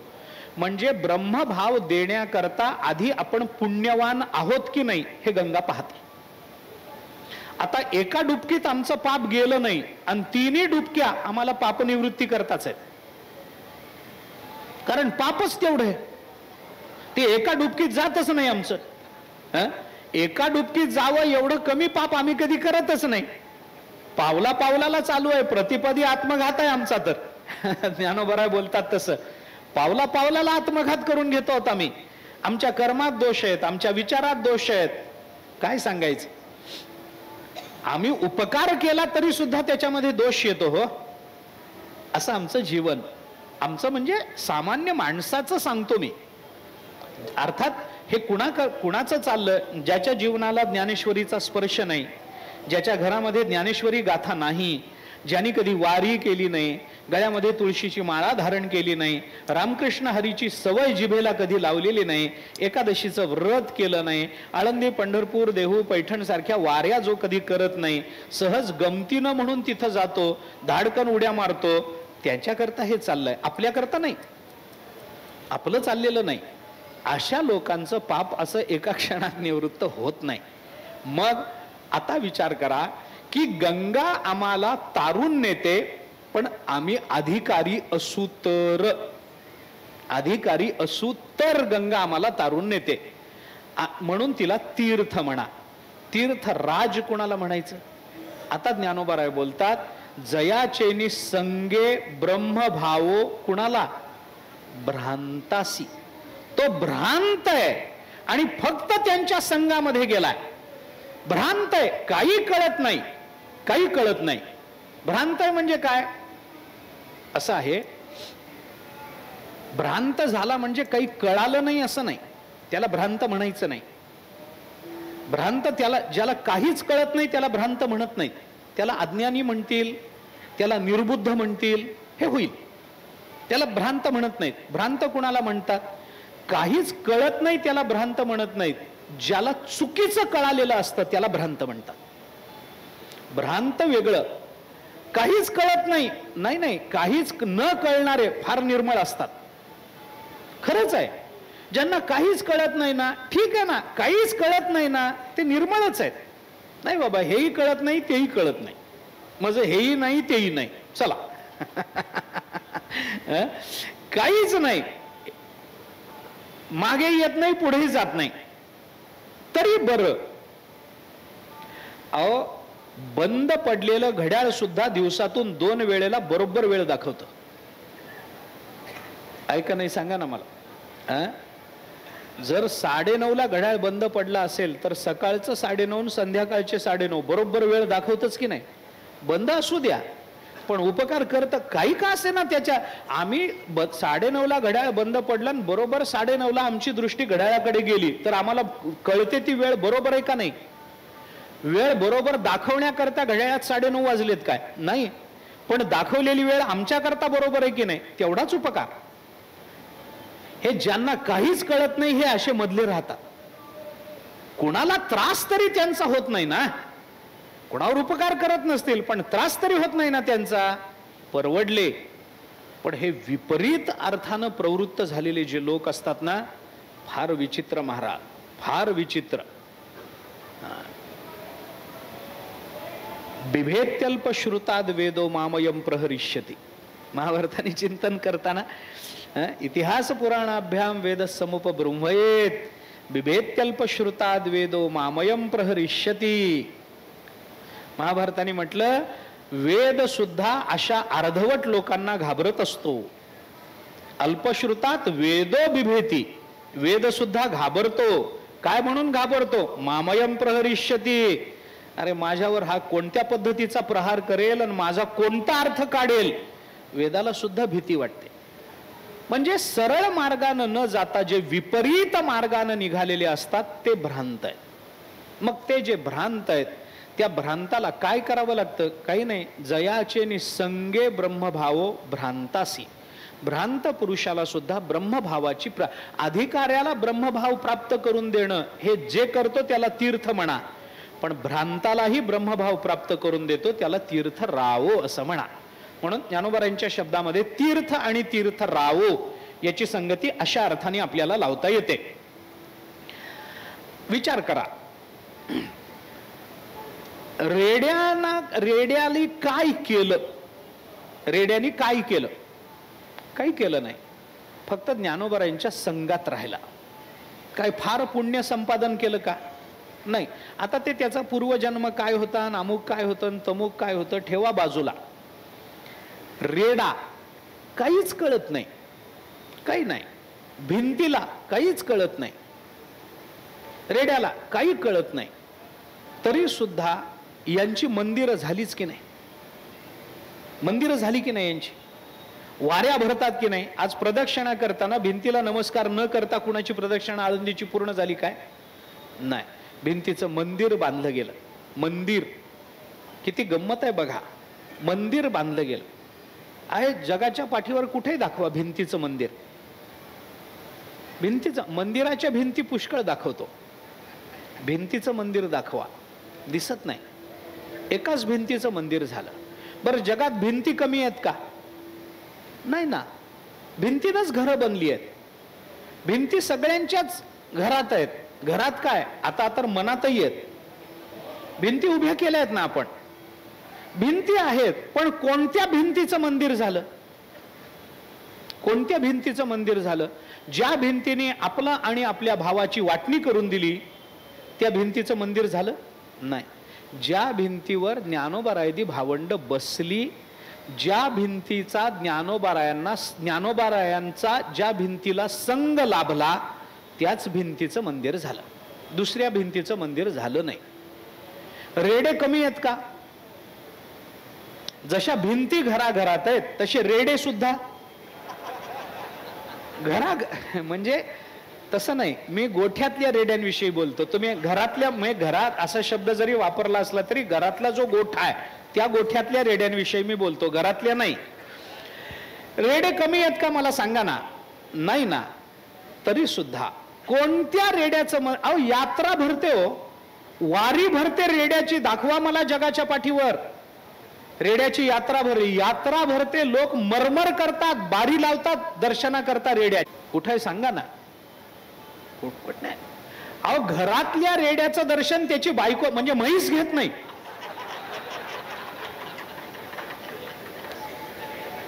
म्हणजे तुम्ही पुन्हा गैरअर्थ घेऊ नका, माझ्यावर कृपा करा. मला त्या अर्थानं कधीच म्हणायचं नव्हतं, म्हणणार पण नाही मी. ज्याला घरात राहायचंय तो असे कसे हे ओढून गेले संकट. विचार तर करा ना तुम्ही. तिथं बारी लागते. रेड्याचं मंदिर आहे. आपण कीर्तन करतो महाराज, तिथं करतो की नाही? तिथं रेड्याचं वर्णन करताना त्याला रेडा म्हणून चालत नाही, रेडे महाराज म्हणावं लागतं त्याला. रेडे महाराज. आता महाराज रेडे म्हणजे, पुन्हा सांगतो, गैरसमज करून घेऊ नका. मला त्या अर्थाने म्हणायचंच नव्हतं. तुमच्या मनात काय काय लपलंय मला माहित नाही. माझे शब्द फक्त त्याला निमित्त होतात. मनात तुमच्याच आहे, माझ्या मनात काही नाही. रेडे महाराज, साष्टांग नमस्कार घालावा लागतो, आहे गोष्ट खरी आहे. पण मग सगळ्याच रेड्यांची मंदिरं का नाही झाली हो? नाही, त्याच रेड्याचं मंदिर झालं ज्या रेड्याला ज्ञानोबारायांचा संग लाभला. जयाचे नि संगे ब्रह्मभाव भ्रांतासी. किती उदाहरणं देऊ मी आपल्याला. नेवाशाला खांबाचं मंदिर झालं. किती गंमत आहे. खांब कमी आहेत का? नाही. मला एकाने सांगितलं त्या खांबाचं मंदिर झालं कारण तो पैशाचा खांब आहे. तर त्या पैशाचा खांब नाही. पैस म्हणजे मोकळी जागा, पैस म्हणजे मंडप असा अर्थाने. ज्ञानोबारायांनी ज्या मंदिरामध्ये जे चिंतन मांडलं, जी ज्ञानेश्वरी ती जिथं व्यक्त झाली, तो मंडप आहे. आणि त्या मंडपातल्या, म्हणून त्याला आपण ऐस पैस म्हणतो की नाही. ऐस पैस, ऐस पैस म्हणजे काय? मोकळं. त्याच अर्थानं पैस घ्या, तोच अर्थ आहे. पैस म्हणजे मोकळ्या जागेत तो एक खांब होता, त्या खांबाला टेकून ज्ञानोबाराय बसले, त्यांनी ज्ञानेश्वरी सांगितली, त्या खांबाचं मंदिर झालं आहे. आपण नेवाशाला गेलो. मला गंमत वाटते, मी गंमत म्हणून सांगतो, पण विचार करण्यासारखी गोष्ट आहे. ज्ञानोबारायांचं मोठेपण कशा कशातून व्यक्त होईल सांगता येत नाही. खांबाला टेकून ज्ञानोबारायांनी ज्ञानेश्वरी सांगितली.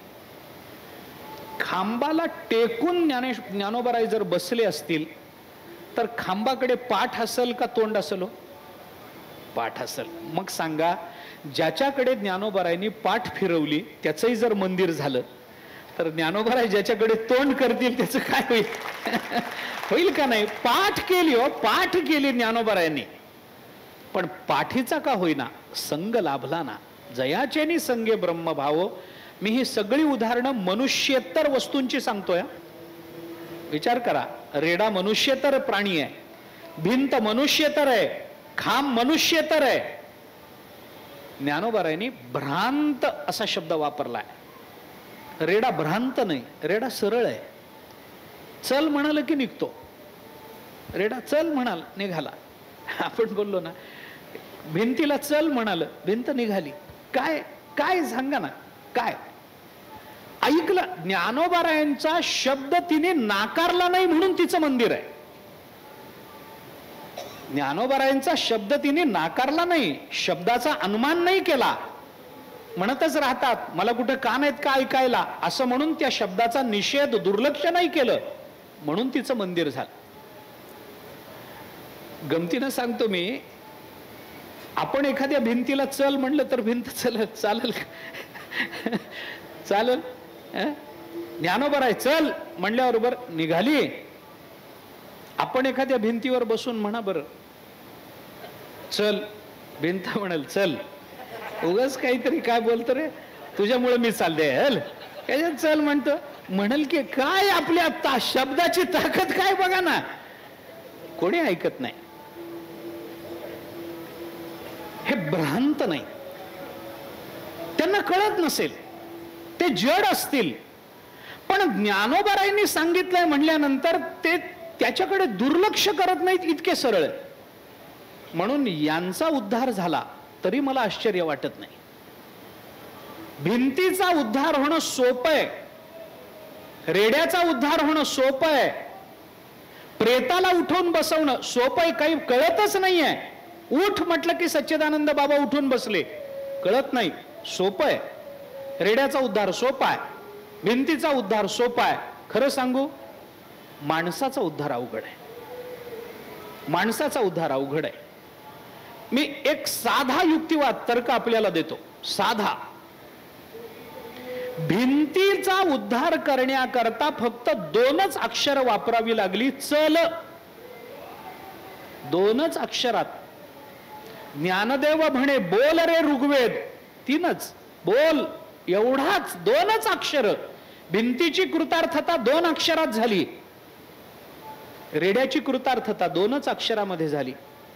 पण माणसाच्या कृतार्थते करता ज्ञानोबारायांना 9000 ओव्या रचाव्या लागल्या. किती अवघड असेल विचार करा ना, किती अवघड असेल. नाही, हा अपमान आहे, टाळ्या नाही. आपल्या करता ज्ञानोबारायांना 9000 ओव्या रचाव्या लागल्या, पण रेडा 2च अक्षरामध्ये मुक्त झाला. भ्रांतासी या शब्दाकरता सांगतो. जयाचे निसंगे ब्रह्मभाव भ्रांतासी. भ्रांत पुरुषाला योग्य मार्गावर आणणं कठीण असतं. ज्याला कुठलाच मार्ग माहित नाही त्याला वारकरी हो म्हणलं की तो म्हणतो आनंद आहे, होतो, कुठंतरी जायचंच आहे मला, वारकरी होतो. काहीतरी करायचंच आहे माझ्या अध्यात्माकरता. कुठले अनेक जे वेगवेगळे मार्ग मानवी बुद्धीला भ्रष्ट करणारे नवीन नवीन निघाले, त्या कुठल्याही मार्गाचा उद्धार होण्याच्या पूर्वी कुठल्या तरी वारकरी महाराजांनी, कीर्तनकार प्रवचनकारांनी प्रेमाने त्याला सांगितलं, बाबा वारकरी हो बरं, त्याच्याशिवाय जीवन धन्य होत नाही. ज्ञानोबारायांनी सांगितलंय, तुकोबारायांनी सांगितलंय, होय होय वारकरी, आपण वारकरी झालं पाहिजे बरं. दुसरे कुठले तरी मार्ग कानावर पडण्याच्या आधी त्याच्या कानावर जर हे पडलं तर तो म्हणतो ठीक आहे ना, मला कुठेतरी जाऊन अध्यात्म करायचंच होतं, तुम्ही वारकरी व्हा म्हणता, मी वारकरी होतो. सोपं आहे. पण ज्याची बुद्धी भ्रष्ट झालेली आहे त्याला वारकरी करणं अवघड आहे का नाही? किती अवघड आहे. ज्ञानोबाराय म्हणतात, जयाचे निसंगे ब्रह्मभाव भ्रांतासी. भ्रांताला सुद्धा उपदेश. आता आणखीन एक शब्द सांगतो याच्यातला, जयाचे निसंगे शब्द वापरला.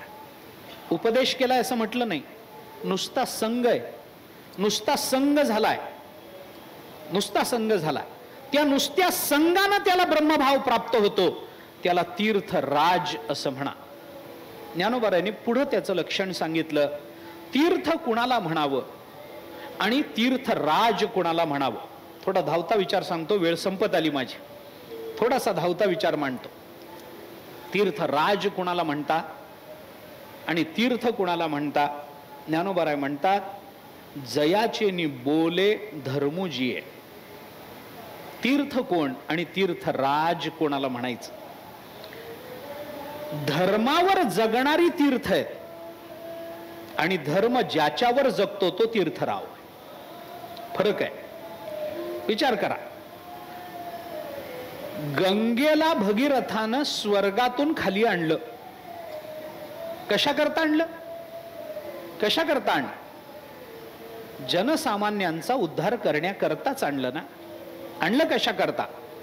ते सगरपुत्रांचं काय झालं ते कथा त्याच्यातल्या सोडून द्या, पण तुझ्या निमित्तानं सगळ्या जगाला पुण्य प्राप्त होईल, पापाची निवृत्ती होईल, याच्या करता ये.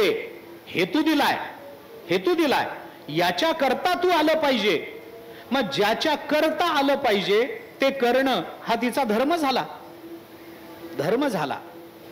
पण गंमत अशी आहे की ज्या वेळेला माणसाला पाप, माणसाच्या जीवनात पाप निर्माण होतं आणि त्या पापाच्या निवृत्ती करता गंगेकडे जावं लागतं, गंगा त्या पापाचं पापाचं निवारण करते, तसं धर्माचं आचरण करतानाही पाप लागतं. मग तो धर्म पापी झाला म्हणून तो गंगेकडे जातो काय? नाही. गंगा जरी माणसाला पुण्यवान बनवत असली तरी माणसाला बनवते, माणसाला बनवते. फार पुढे जाण्याचं कारण नाही. आम्हाला धर्म पाळावा लागतो, कारण धर्माच्या आश्रयाने राहिलो तरच आम्ही पुण्यवान होतो. आम्ही विपरीत धर्माला लागलो तर पापी होऊ. आमचं पुण्य कशातून आहे? धर्म मार्गाने गेलो तर आम्हाला पुण्य आहे. पुण्य कशाला म्हणतात आणि पाप कशाला म्हणतात? आता त्याच्या व्याख्या सगळ्या सांगत बसण्याचं काय कारण आहे? धर्म मार्गाने जो विचार करतो, धर्म मार्गाचं ज्याचं आचरण असतं तो पुण्यवान आहे. आणि अधर्म मार्गाने जो प्रवृत्त होतो तो पापी आहे. सरळ आहे की नाही? म्हणजे जर आम्ही धर्माचा आश्रय करू तर आम्ही पुण्यवान होऊ. आम्हाला धर्माच्या आधारानं जगावं लागेल, पण त्या धर्माला जगण्याला कुणाचा आधार आहे? धर्मो रक्षति रक्षितः, मान्य आहे. आम्ही धर्माचं रक्षण करू तर धर्म आमचं रक्षण करेल, गोष्ट खरी आहे. पण त्याच्याकरता आधी आम्ही धर्म जगवला पाहिजे, तर धर्म आम्हाला जगवेल. परस्पराश्रयित्व मानलं, मान्य आहे. आम्ही धर्माचं पालन करू, आम्ही पुण्यवान होऊ. पण तो धर्म कुणाच्या आधारावर जगतो सांगा ना? तो धर्म कुणाच्याही आधारावर जगत नाही. त्याला जगण्याकरता आधार लागतो की नाही? लागतो. जी गोष्ट सातत्यानं चालू ठेवायची आहे त्याला कुणाचा ना कुणाचा तरी आधार लागत असतो. वारकरी संप्रदाय सातत्यानं चालू आहे, आधार आहे त्याला. गाथ्याचा आधार आहे, ज्ञानेश्वरीचा आधार आहे या संप्रदायाला, नाथ भागवताचा आधार आहे, पंढरपूरच्या यात्रेचा वारीचा आधार आहे, ज्ञानोबारायांचा तुकोबारायांचा आधार आहे, पांडुरंगाचा आधार आहे. म्हणून ह्या संप्रदाय नित्य चालू आहे. खंड पडला नाही, त्याच्यात पडणार नाही, पडण्याची शक्यता नाही, गोष्ट खरी आहे. तसं धर्म जर नित्यत्वानं चालणार असेल, धर्म जर आहेच आहे, तर कुणाच्या आधारानं? म्हणून तो कुणाच्याही आधारानं जगत नाही. मग कशावर जगतो? जयाचे नि बोले धर्मो जिये तो तीर्थ रावो. ऐका, धर्म शब्दाचा विचार करताना त्याच्यामध्ये ध्रुव हा धातू आहे. ध्रुव धारण करणे या अर्थानेच धर्म शब्द आहे. धारणात धर्म मित्याहुर धर्म धारयते प्रजा यस्या धारण संयुक्त सधर्म इत्यभिधीयते. महाभारतामध्ये व्यास महर्षींनी धर्माची व्याख्या करताना ही व्याख्या केली. कणादानी जैमिनींनी केलेल्या व्याख्या वगैरे सोडून द्या, त्याच्याबद्दल आत्ता बोलण्याचं कारण नाही. पण धारण करणे, ध्रुव या धातूवरून धर्म शब्दाची सिद्धी होते. व्युत्पत्ती कशी करायची त्याची? व्युत्पत्ती म्हणून थोडी बदला. धरती लोकान ध्रियते पुण्यात्मभी इति वा धर्म, असं करा. धरती लोकान, जो लोकांना धारण करतो आणि पुण्यवानांकडून धारण केला जातो त्याला धर्म म्हणा. धर्म शब्दाचा अर्थ असा करा, जयाचे नि बोले धर्मो जिये ध्रियते पुण्यात्मभी इति वा धर्म, असं. म्हणजे अनेक वेळेला मी सांगतो, मला पुन्हा सांगायला कोणताही संकोच नाही. आपल्याला धर्मानं जगावंच लागतं, जगावंच लागतं, इलाजच नाही. धर्माचा स्वीकार केल्याशिवाय इलाज नाही. धर्मानं जगा. आपल्याला उपदेश केला जातो, धर्मम चर, धर्मानं वागत जा, बरं माणसासारखा वागत जा. हे गाढव आहेस काय? रागावतात की नाही मोठे लोक? माणूस आहेस, माणसासारखा वागत जा. काय गाढवपणा चाललाय तुझा? धर्मानं वाग. मनुष्यत्व हा धर्म आहे, त्या धर्मानं वाग बाबा, वाग. धर्मानं वागावं लागतं. आता पुढे बोलतो. तुकोबाराय धर्मानं वागले असं उदाहरण आहे का? नाही. तुकोबाराय धर्मानं वागत नाही. मी भाषा माझी लक्षात घ्या, मला खूप वेळेला मी सांगतोय, तुकोबाराय कधी धर्माचं आचरण करत नाहीत. करायचं कारणच नाही. ऐकायला जरा खटकतंय कान, मला माहिती आहे, पण माझं वाक्य पूर्ण झालं नाही अजून. पुढचं ऐका आणि मग बोला. तुकोबाराय धर्मानं वागत नाहीत. तुकोबाराय धर्माचं आचरण करत नाहीत. कशावरून? कारण सांगतो. तुकोबाराय धर्मानं वागत नाहीत. तुकोबाराय जे वागतात त्याला धर्म म्हणतात. उलट असतं हे. आम्हाला धर्मानं वागावं लागतं आणि तुकोबाराय ज्ञानोबारायांसारखे महात्मे जे वागतात तो जगाकरता धर्म ठरतो. वडील जे जे करीती तया नाम धर्म ठेविती. वडील धर्माने वागती नाही. वडील जे जे करीती, काय करतील ते त्यांनी ठरवावं. जे जे चांगलं असेल वाईट असेल, वडील जे, इथं वडील शब्दाचा अर्थ तुकोबाराय, इथं वडील शब्दाचा अर्थ ज्ञानोबाराय, हे लक्षात घ्या. वडील जे जे, कारण वडील श्रुती स्मृतीचे अर्थ आपणची होऊन मूर्त अनुष्ठाने जगात येतो. वडील जे हे जे वडील ते जे जे आचरती, वडील जे जे करीती तया नाम, त्याला धर्म हे नाव ठेवलं जातं. आणि मग तेची यर अनुष्ठिती सामान्य सकळ, म्हणजे सामान्य धर्माचं आचरण करतो पण जयाचे बोले धर्मू जिये. लक्षात आलं? धर्माचं आचरण करणं वेगळं. मग तीर्थ रावो कुणाला म्हणायचं? पुण्य जे शास्त्राने ठरवलेलं जे पुण्य आहे ते पुण्य आपल्याला प्रदान करणारी गंगा, शास्त्राने ठरवलेल्या पुण्याच्या मर्यादा, पुण्याच्या व्याख्या, त्याला पुण्य शास्त्राने म्हणलेलं आहे म्हणून ते पुण्य देणारं तीर्थ, आणि पुण्य कोणतं हे ठरवून पुण्य देणारं तीर्थराज. हा फरक. म्हणून जयाचेनी बोले धर्मू जिये हा अर्थ करा.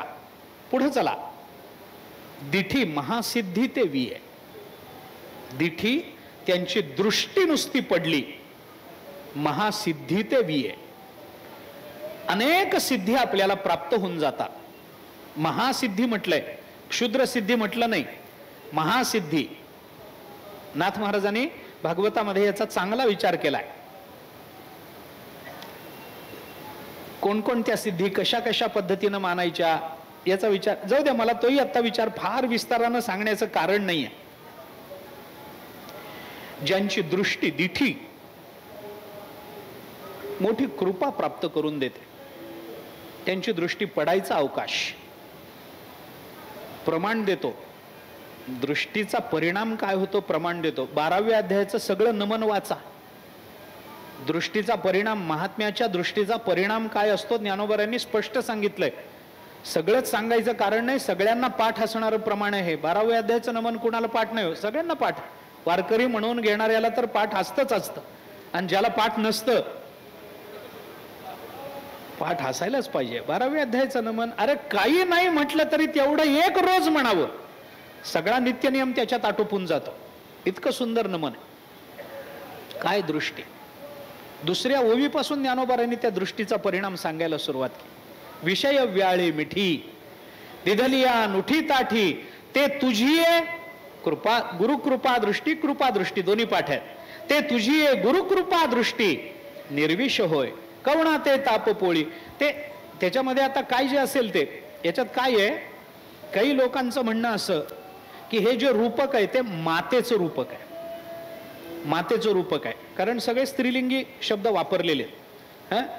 कृपादृष्टी निर्वि कवणा ते तापपोळी कैसे निवोशो कळजाळी प्रसाद रस कल्लोळी पुरे येसी तू योग सुखाचे सोहळे सोयका तुझे निस्नेहाळे सोम सिद्धीचे लळे पाळीसी तू आधार शक्तीचा अंकी वाढविसी कौतुकी हृदयाकाश पालकी परिये देसी निजे प्रत्येक ज्योतीची ओवाळणी करीसी मन पवनाची खेळणे आत्मसुखाची बाळ लेणी लेवविसी 17वीचे स्तन्य देसी माता अनाहताचा हल्लरू गासी. बापाला हल्लरू गाता येतच नसतं. पाळण्यात घालून गाऊन गाऊन बापानी कधी झोपवलंय का? अंगाई बापानी कधी गायली का? नाही नाही. बाप जर गाईल तर डोळा लागल का? त्याला आईच पाहिजे. त्याच्यातलं प्रेम ती आईच करू जाणे. त्या शब्दातून त्या स्वरातून ते जे प्रेम व्यक्त होतं ते आईच्याच. समाधी बोधे निजविसी बुझावनी स्तन्य देसी माते, हे सगळं मातेचं रूपक आहे असं म्हटलंय. पण त्याच्यात अजून एक विचार असा आहे की हे मातेचं रूपक नाही. अहो पण सगळे स्त्रीलिंगी शब्द आले ना, ते माते करता आले नाहीत. मग माता म्हटलंय, पण जी माता जन्माला घालते त्या मातेच्या संबंधाने हे चालू नाही. मग हे रूपकावरचं रूपक आहे ज्ञानोबारांनी केलेलं. म्हणजे काय? सद्गुरूंच्या दृष्टीला माता म्हटलंय. दृष्टी स्त्रीलिंगी शब्द आहे, त्या दृष्टीला माता म्हटलंय, आणि त्या मातेच्या वर या लौकिक मातेचं रूपक केलंय असं आहे ते. त्यामुळे दृष्टीचं वर्णन आहे. दृष्टी पडली, परिणाम काय झाला? तुम्ही नुसती दृष्टी टाका माझ्यावर, असं असं होईल, तसं तसं होईल. 10व्या अध्यायाच्या नमनामध्ये ज्ञानोबारांनी पुन्हा ते चिंतन केलंय. पुढं गणेशाचं रूपक करताना दृष्टीचा विचार केलाय. कितीतरी ठिकाणी दृष्टीचा विचार. तुमची नुसती दृष्टी पडली आमच्यावर, तो वाचस्पती शिकरी प्रबंध होडा, हे असो दिठी जयावरी झळके, की हा पद्म करू माथा पारुखे, तो जीवची परी तुके महेशेसी, एवढे जिये महिमेचे करणे, ते वाचा बळे वानो मी कवणे, का सूर्याची अंगा उठणे लागत असे. 10व्या अध्यायाच्या नमनामध्ये काय त्या दृष्टीचा, दृष्टी जयावरी झळके, की हा पद्म तो जीवची परी तुके महेशेसी, तो असतो जीव, पण तुलना कोणाबरोबर? प्रत्यक्ष परब्रह्मा बरोबर त्याची तुलना होते नुसत्या दृष्टीनं. मग महासिद्धी कुठं लागले हो? त्याची तुलना जर महेशाशी होते, तो वाचस्पती बरोबर तो जर होडा म्हणजे पैज लावू शकतो, प्रबंधाची पैज लावू शकतो, काय सामर्थ्य निर्माण होईल. आणि म्हणून ज्ञानोबारायांनी ही प्रार्थना केली की म्हणून नवरसी भरवी सागरू, कारण वाचस्पतीशी पैज लावू शकतो, प्रबंधाची पैज लावू शकतो तुमच्या दिठीनं, तर एवढं करा ना माझ्या करता. माझ्या ग्रंथामध्ये हे आणायचंय मला. माझा ग्रंथ सगळा नवरसी भरवी सागरू, करवी उचित रत्नांचे आगरू, भावार्थाचे गिरीवरून निफजवी माये, साहित्य सोनियाचे आखाणे, उघडवी देशेची आक्षोणी, विवेक वेलीची लावणी हो दे सैंग, संवाद फळ निधाने, प्रमेयाची उद्याने, लावी म्हणे गहने निरंतर, पाखंडाचे दरकुटे, मोडी वागवाद आव्हाटे, कुतर्काचे दुष्टे सावजे फेडी, श्रीकृष्ण गुणी माते, सर्वत्र करी ओ सरते, राणीवे बैसवी श्रोते श्रवणाची ये मराठीची ये नगरी, ब्रह्मविद्येचा सुकाळ करी घेणे दे. केवढ्या प्रार्थना आहेत. आणि हे कशाने होणार आहे? काही नाही, हे दिठी जयावरी झळके. तुमची दृष्टी फक्त आमच्यावर पडू द्या. परंतु सामान्य माणसाला पाप निवृत्ती आणि पुण्य प्राप्तीला जीवनाचं ध्येय समजणार याला फक्त रिद्धी सिद्धीच महत्वाच्या वाटतात. ज्ञानोबारांनी चिंतन करताना सांगितलं, दिठी महासिद्धी ते विये. हे सिद्धी कोणती याचा विचार करा. हे लौकिक सिद्धीला तसे संत महत्व देत नाहीत. रिद्धी सिद्धी तुम्हा मुख्य भांडवल, आम्हासी ते फोल भक्ती पुढे हो. तुकोबाराय म्हणतात, अरे तुम्हाला भांडवल असेल रिद्धी सिद्धीचं, संतांपुढे काय? नाथ महाराजांच्या चरित्रात सांगतात, एक असा सिद्ध पुरुष नाथ महाराजांकडे आला. त्याला वाटलं नाथ महाराजांना वादात जिंकावं. नाथ महाराजांकडे आला. आल्यानंतर त्याने नाथ महाराजांना सांगितलं, मला तुमच्या बरोबर वाद करायचा आहे. नाथ महाराज म्हणाले, बर वाद करायचा आहे, मग चला वादाला सोड. नाथ महाराज म्हणाले, तुला करायचं आहे, मला करायचं नाही. असं कसं करायचं नाही? ते म्हटले, काय जबरदस्ती आहे काय? नाही करायचा. वादो नावलंब्या. आम्हाला नारद महर्षींनी भक्तिसूत्रामध्ये सांगितलंय वाद करायचा नाही, वादाचा अवलंब करू नये, वेळ वाया जातो विनाकारण, त्याच्यामध्ये काही होत नाही, फलश्रुती काही नाही. पण एवढा सगळा वाद होऊन समजा एखादा पराजित झालाच, तरी पण त्याचं मत काही निष्प्रभ होतं काय जगामधून? होत नाही. त्या म्हणून ते वादामध्ये काय असतं, हारलेला मनुष्य एक वाक्य शेवटी असं म्हणतच असतो वादामध्ये. वादात बर का, वादात तो हारला, पराजित झाला, त्याचा अवमान जरी तिथं झाला, सगळे त्याला हसले, हा विजयी झाला म्हणून टाळ्या वाजवल्या, पत्रकं वाटली, सगळं झालं ना, हा जरी हरला तरी तो शेवटी काय म्हणतो, मी जरी हरलेलो वाटत असलो तरी सुद्धा माझी मती हरली, माझं मत नाही हरलं, असं म्हणायची पद्धत आहे वादामध्ये.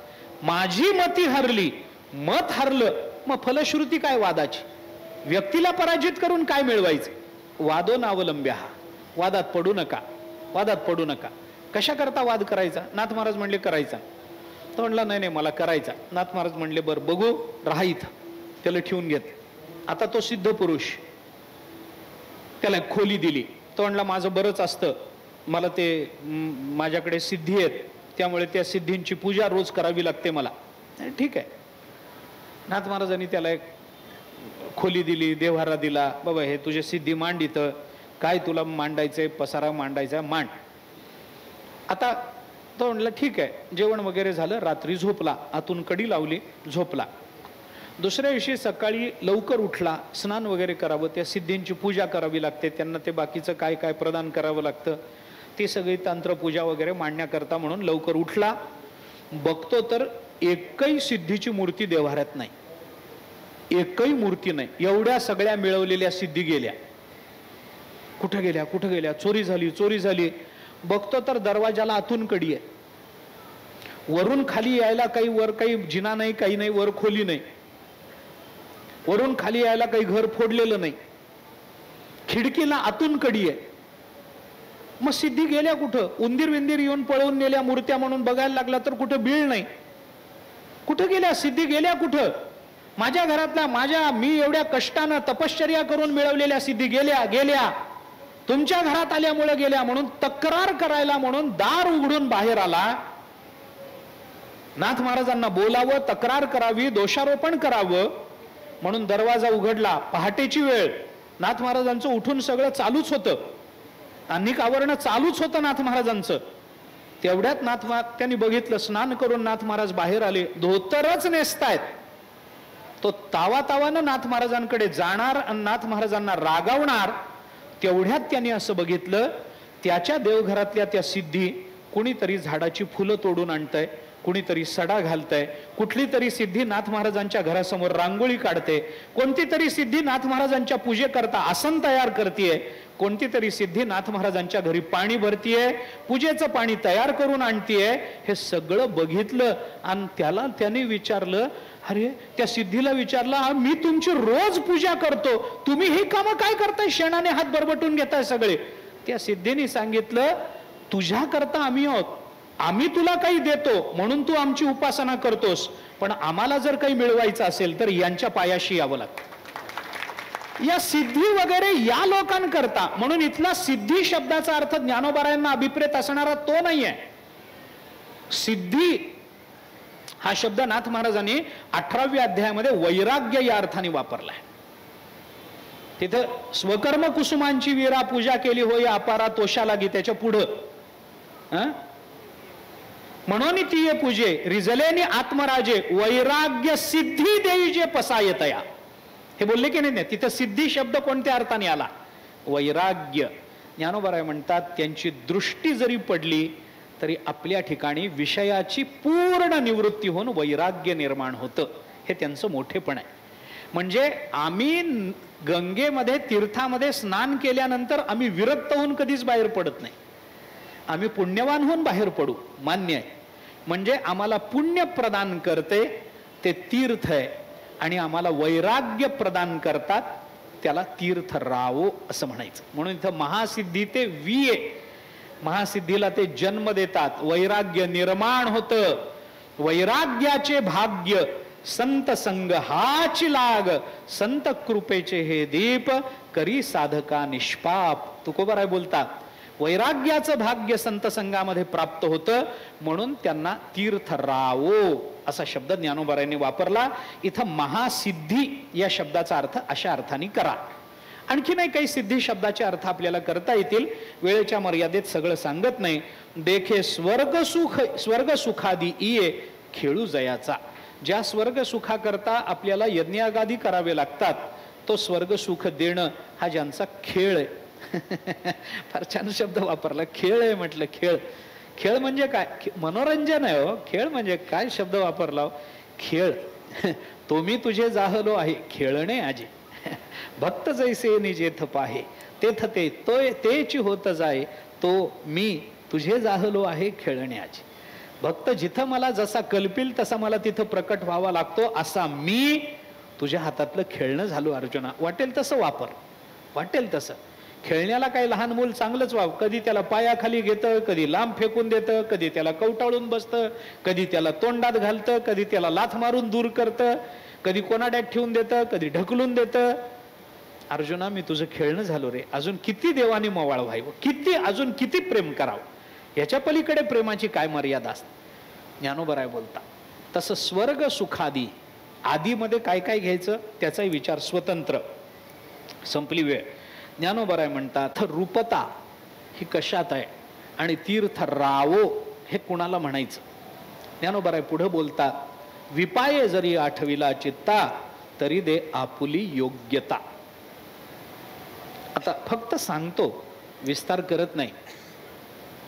विपाये असा शब्द वापरलाय बरं. विपाये, मुद्दाम नाही, सहज. सहज जरी स्मरण झालं, सहज. गंगेचं सहज स्मरण कोण करतो सांगा बरं? सहज, उगीच गंगा आठवली नाही. अंगावर पाणी घ्यायचा प्रसंग यावा तेव्हाच गंगा आठवावी. आपल्याला गंगेचं स्मरण कधी होतं? आंघोळीला बसल्यावर. मग आपण गंगे यमुनेच्या व गोदा वगैरे काय म्हणत असू तर म्हणू, काय जे असेल ते. गंगेचं यमुनेचं स्मरण जे आपल्याला होतं ते तेव्हा होतं. उगीच सहज स्मरण होत नाही कोणाला गंगेचं.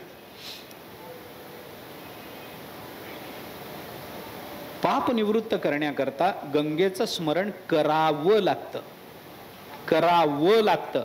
विपाय नाही तिथं, आग्रहपूर्वक हेतुतः.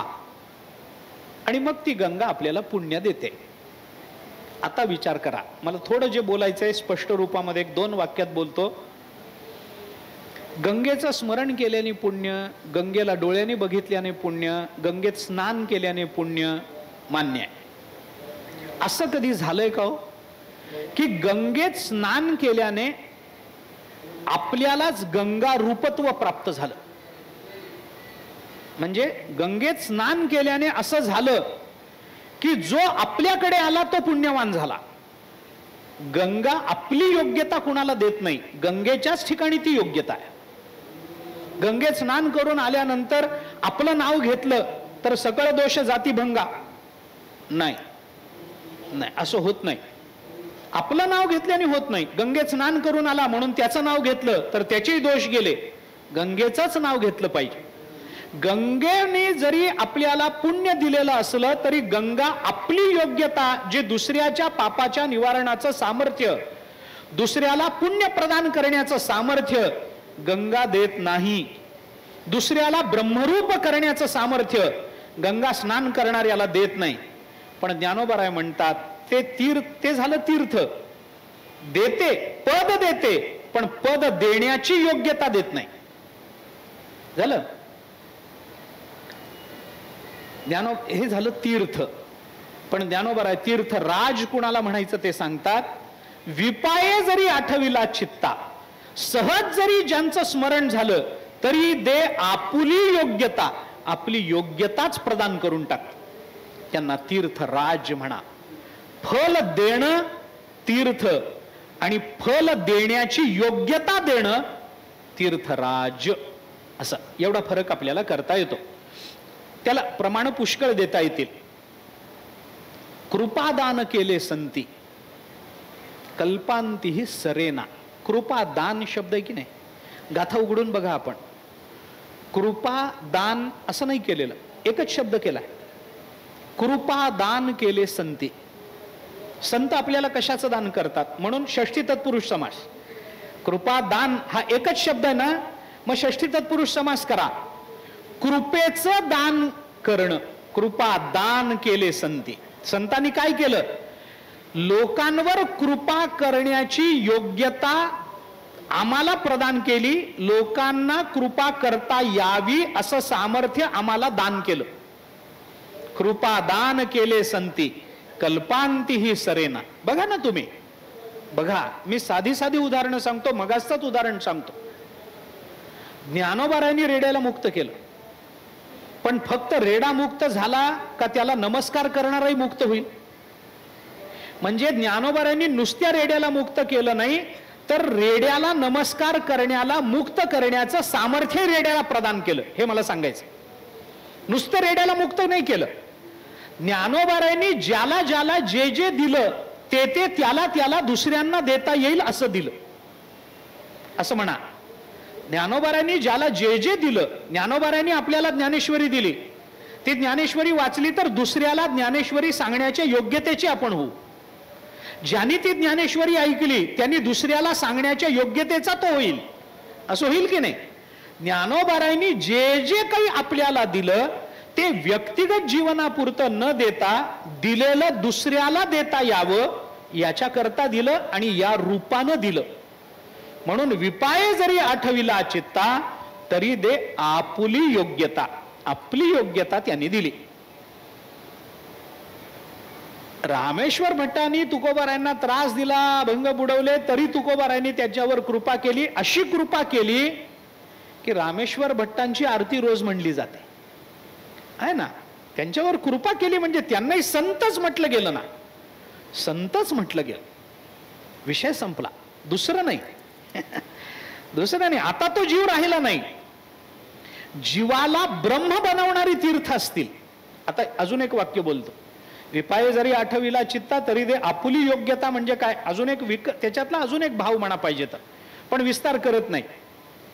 जीवाला ब्रह्म बनवणारं तीर्थ आहे, ब्रह्म बनवेल. पण जीवाला संतत्व प्रदान करणारे संत आहेत. पुढं ब्रह्म बनवेल, पुढं काही करू शकत नाही तो. एकदा तो ब्रह्म झाला की पुढं काहीच करू शकत नाही. त्याच्याही पुढे जाऊन जीवाला संतत्व प्रदान करणारं त्याला तीर्थराज म्हणा. जीवाला ब्रह्मत्व देणारं तीर्थ असेल तर जीवाला संतत्व देणारे तीर्थराज आहेत. म्हणून ज्ञानोबराय म्हणतात, हे असो, एवढं सोडून द्या, अजूनही पुष्कळ भेद सांगता येतील, पण तया ते प्रशंसिता लाभ अथी. पण त्यांची नुसती प्रशंसा केली तरी आपल्याला लाभ प्राप्त होतात. कोणते लाभ प्राप्त होतात?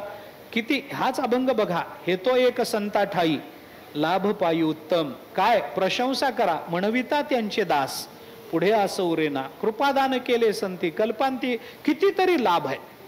नुसतं संतांचं स्मरण केलं तरी सुद्धा, त्यांची प्रशंसा केली, त्यांचं दास म्हणून घेतलं तरी आपल्याला अनंत पद्धतीचे लाभ प्राप्त होतात. म्हणून त्यांना तीर्थराव असा शब्द ज्ञानोबराय वापरतात. आणि तोच शब्द आपल्याला ज्ञानोबरायांकडेही लावावा लागेल. ज्ञानोबराय हे स्वतः तीर्थराव आहेत असं आपण सुरुवातीपासून बोलत आलो. त्यांचं ते तीर्थराजत्व आपण लक्षात घेतलं पाहिजे आणि म्हणून त्यांचं महात्म्य ओळखून त्यांच्या चरणी लागलं पाहिजे. याच्याकरता मग जे ज्या ज्या रूपानं ज्ञानोबरायांची सेवा करणं इष्ट आहे, ज्या ज्या रूपानं ज्या ज्या अपेक्षेने आपल्याला ज्ञानोबरायांची सेवा करायची आहे, त्या त्या रूपानं ज्ञानोबरायांची सेवा करावी. ज्ञानेश्वरीच्या चिंतनातून सेवा घडेल, ज्ञानेश्वरीच्या वाचनातून सेवा घडेल, ज्ञानेश्वरीच्या अभ्यासातून सेवा घडेल, हरिपाठाच्या नित्य म्हणण्यातून सेवा घडेल, हरिपाठाच्या अभ्यासातून सेवा घडेल, ज्ञानोबरायांच्या दर्शनातून सेवा घडेल, ज्ञानोबरायांच्या नुसतं स्मरणातून चिंतनातून मानसपूजेतून सेवा घडेल, ज्ञानोबरायांची ज्ञानेश्वरीच्या लिखाणातून सेवा घडेल. ज्या ज्या पद्धतीनं ज्ञानोबरायांशी स्वतःला जोडून घेता येतं त्या त्या रूपानं ज्ञानोबरायांशी आपला संबंध प्रस्थापित करण्याचा आपण प्रयत्न केला पाहिजे. कसा का असेना, रेड्याच्या रूपानं असेना, मातीच्या रूपानं असेना, भिंतीच्या रूपानं असेना, कुठल्या का रूपानं असेना, पण ज्ञानोबरायांशी आपण संबंधित असलं पाहिजे. ज्ञानोबरायांशी आपलं जीवन आपण जोडून घेतलं पाहिजे. एवढंच जीवनाच्या सार्थक्याचं साधन आज आपल्याला सांगता येऊ शकतं. त्या दृष्टीनं ज्ञानोबरायांचा विचार करून आपण तिकडं प्रवृत्त व्हावं आणि तशी प्रवृत्ती आणि ज्ञानोबरायांचं प्रेम संपादन करण्याची योग्यता, सामर्थ्य, साधना ज्ञानोबरायांनीच तुम्हाला आम्हाला द्यावं. याच्याकरता ज्ञानोबरायांच्या चरणी प्रार्थना करू. प्रतिवर्षाप्रमाणे दशमी, एकादशी, द्वादशी हे 3 दिवस ही प्रवचन सेवा आपण इथे करतो. सद्गुरू श्री अमृतनाथ स्वामी महाराजांच्या या प्रांगणामध्ये सद्गुरू श्री स्वानंद स्वामी महाराजांच्या स्मरणानं आणि नेहमीच त्यांचं स्मरण होत आलेलं आहे, परंतु त्यांच्या स्मरणार्थ म्हणा, वारीचं निमित्त म्हणा, काही म्हणा, पण त्यांच्या प्रांगणामध्ये हरिभक्तीपरायण आदरणीय पुरुषोत्तम महाराज यांच्या पुढाकारानं हे प्रवचनमाला आपण प्रतिवर्षी संपन्न करतो. आज द्वादशी या प्रवचनमालेची सांगता करतो.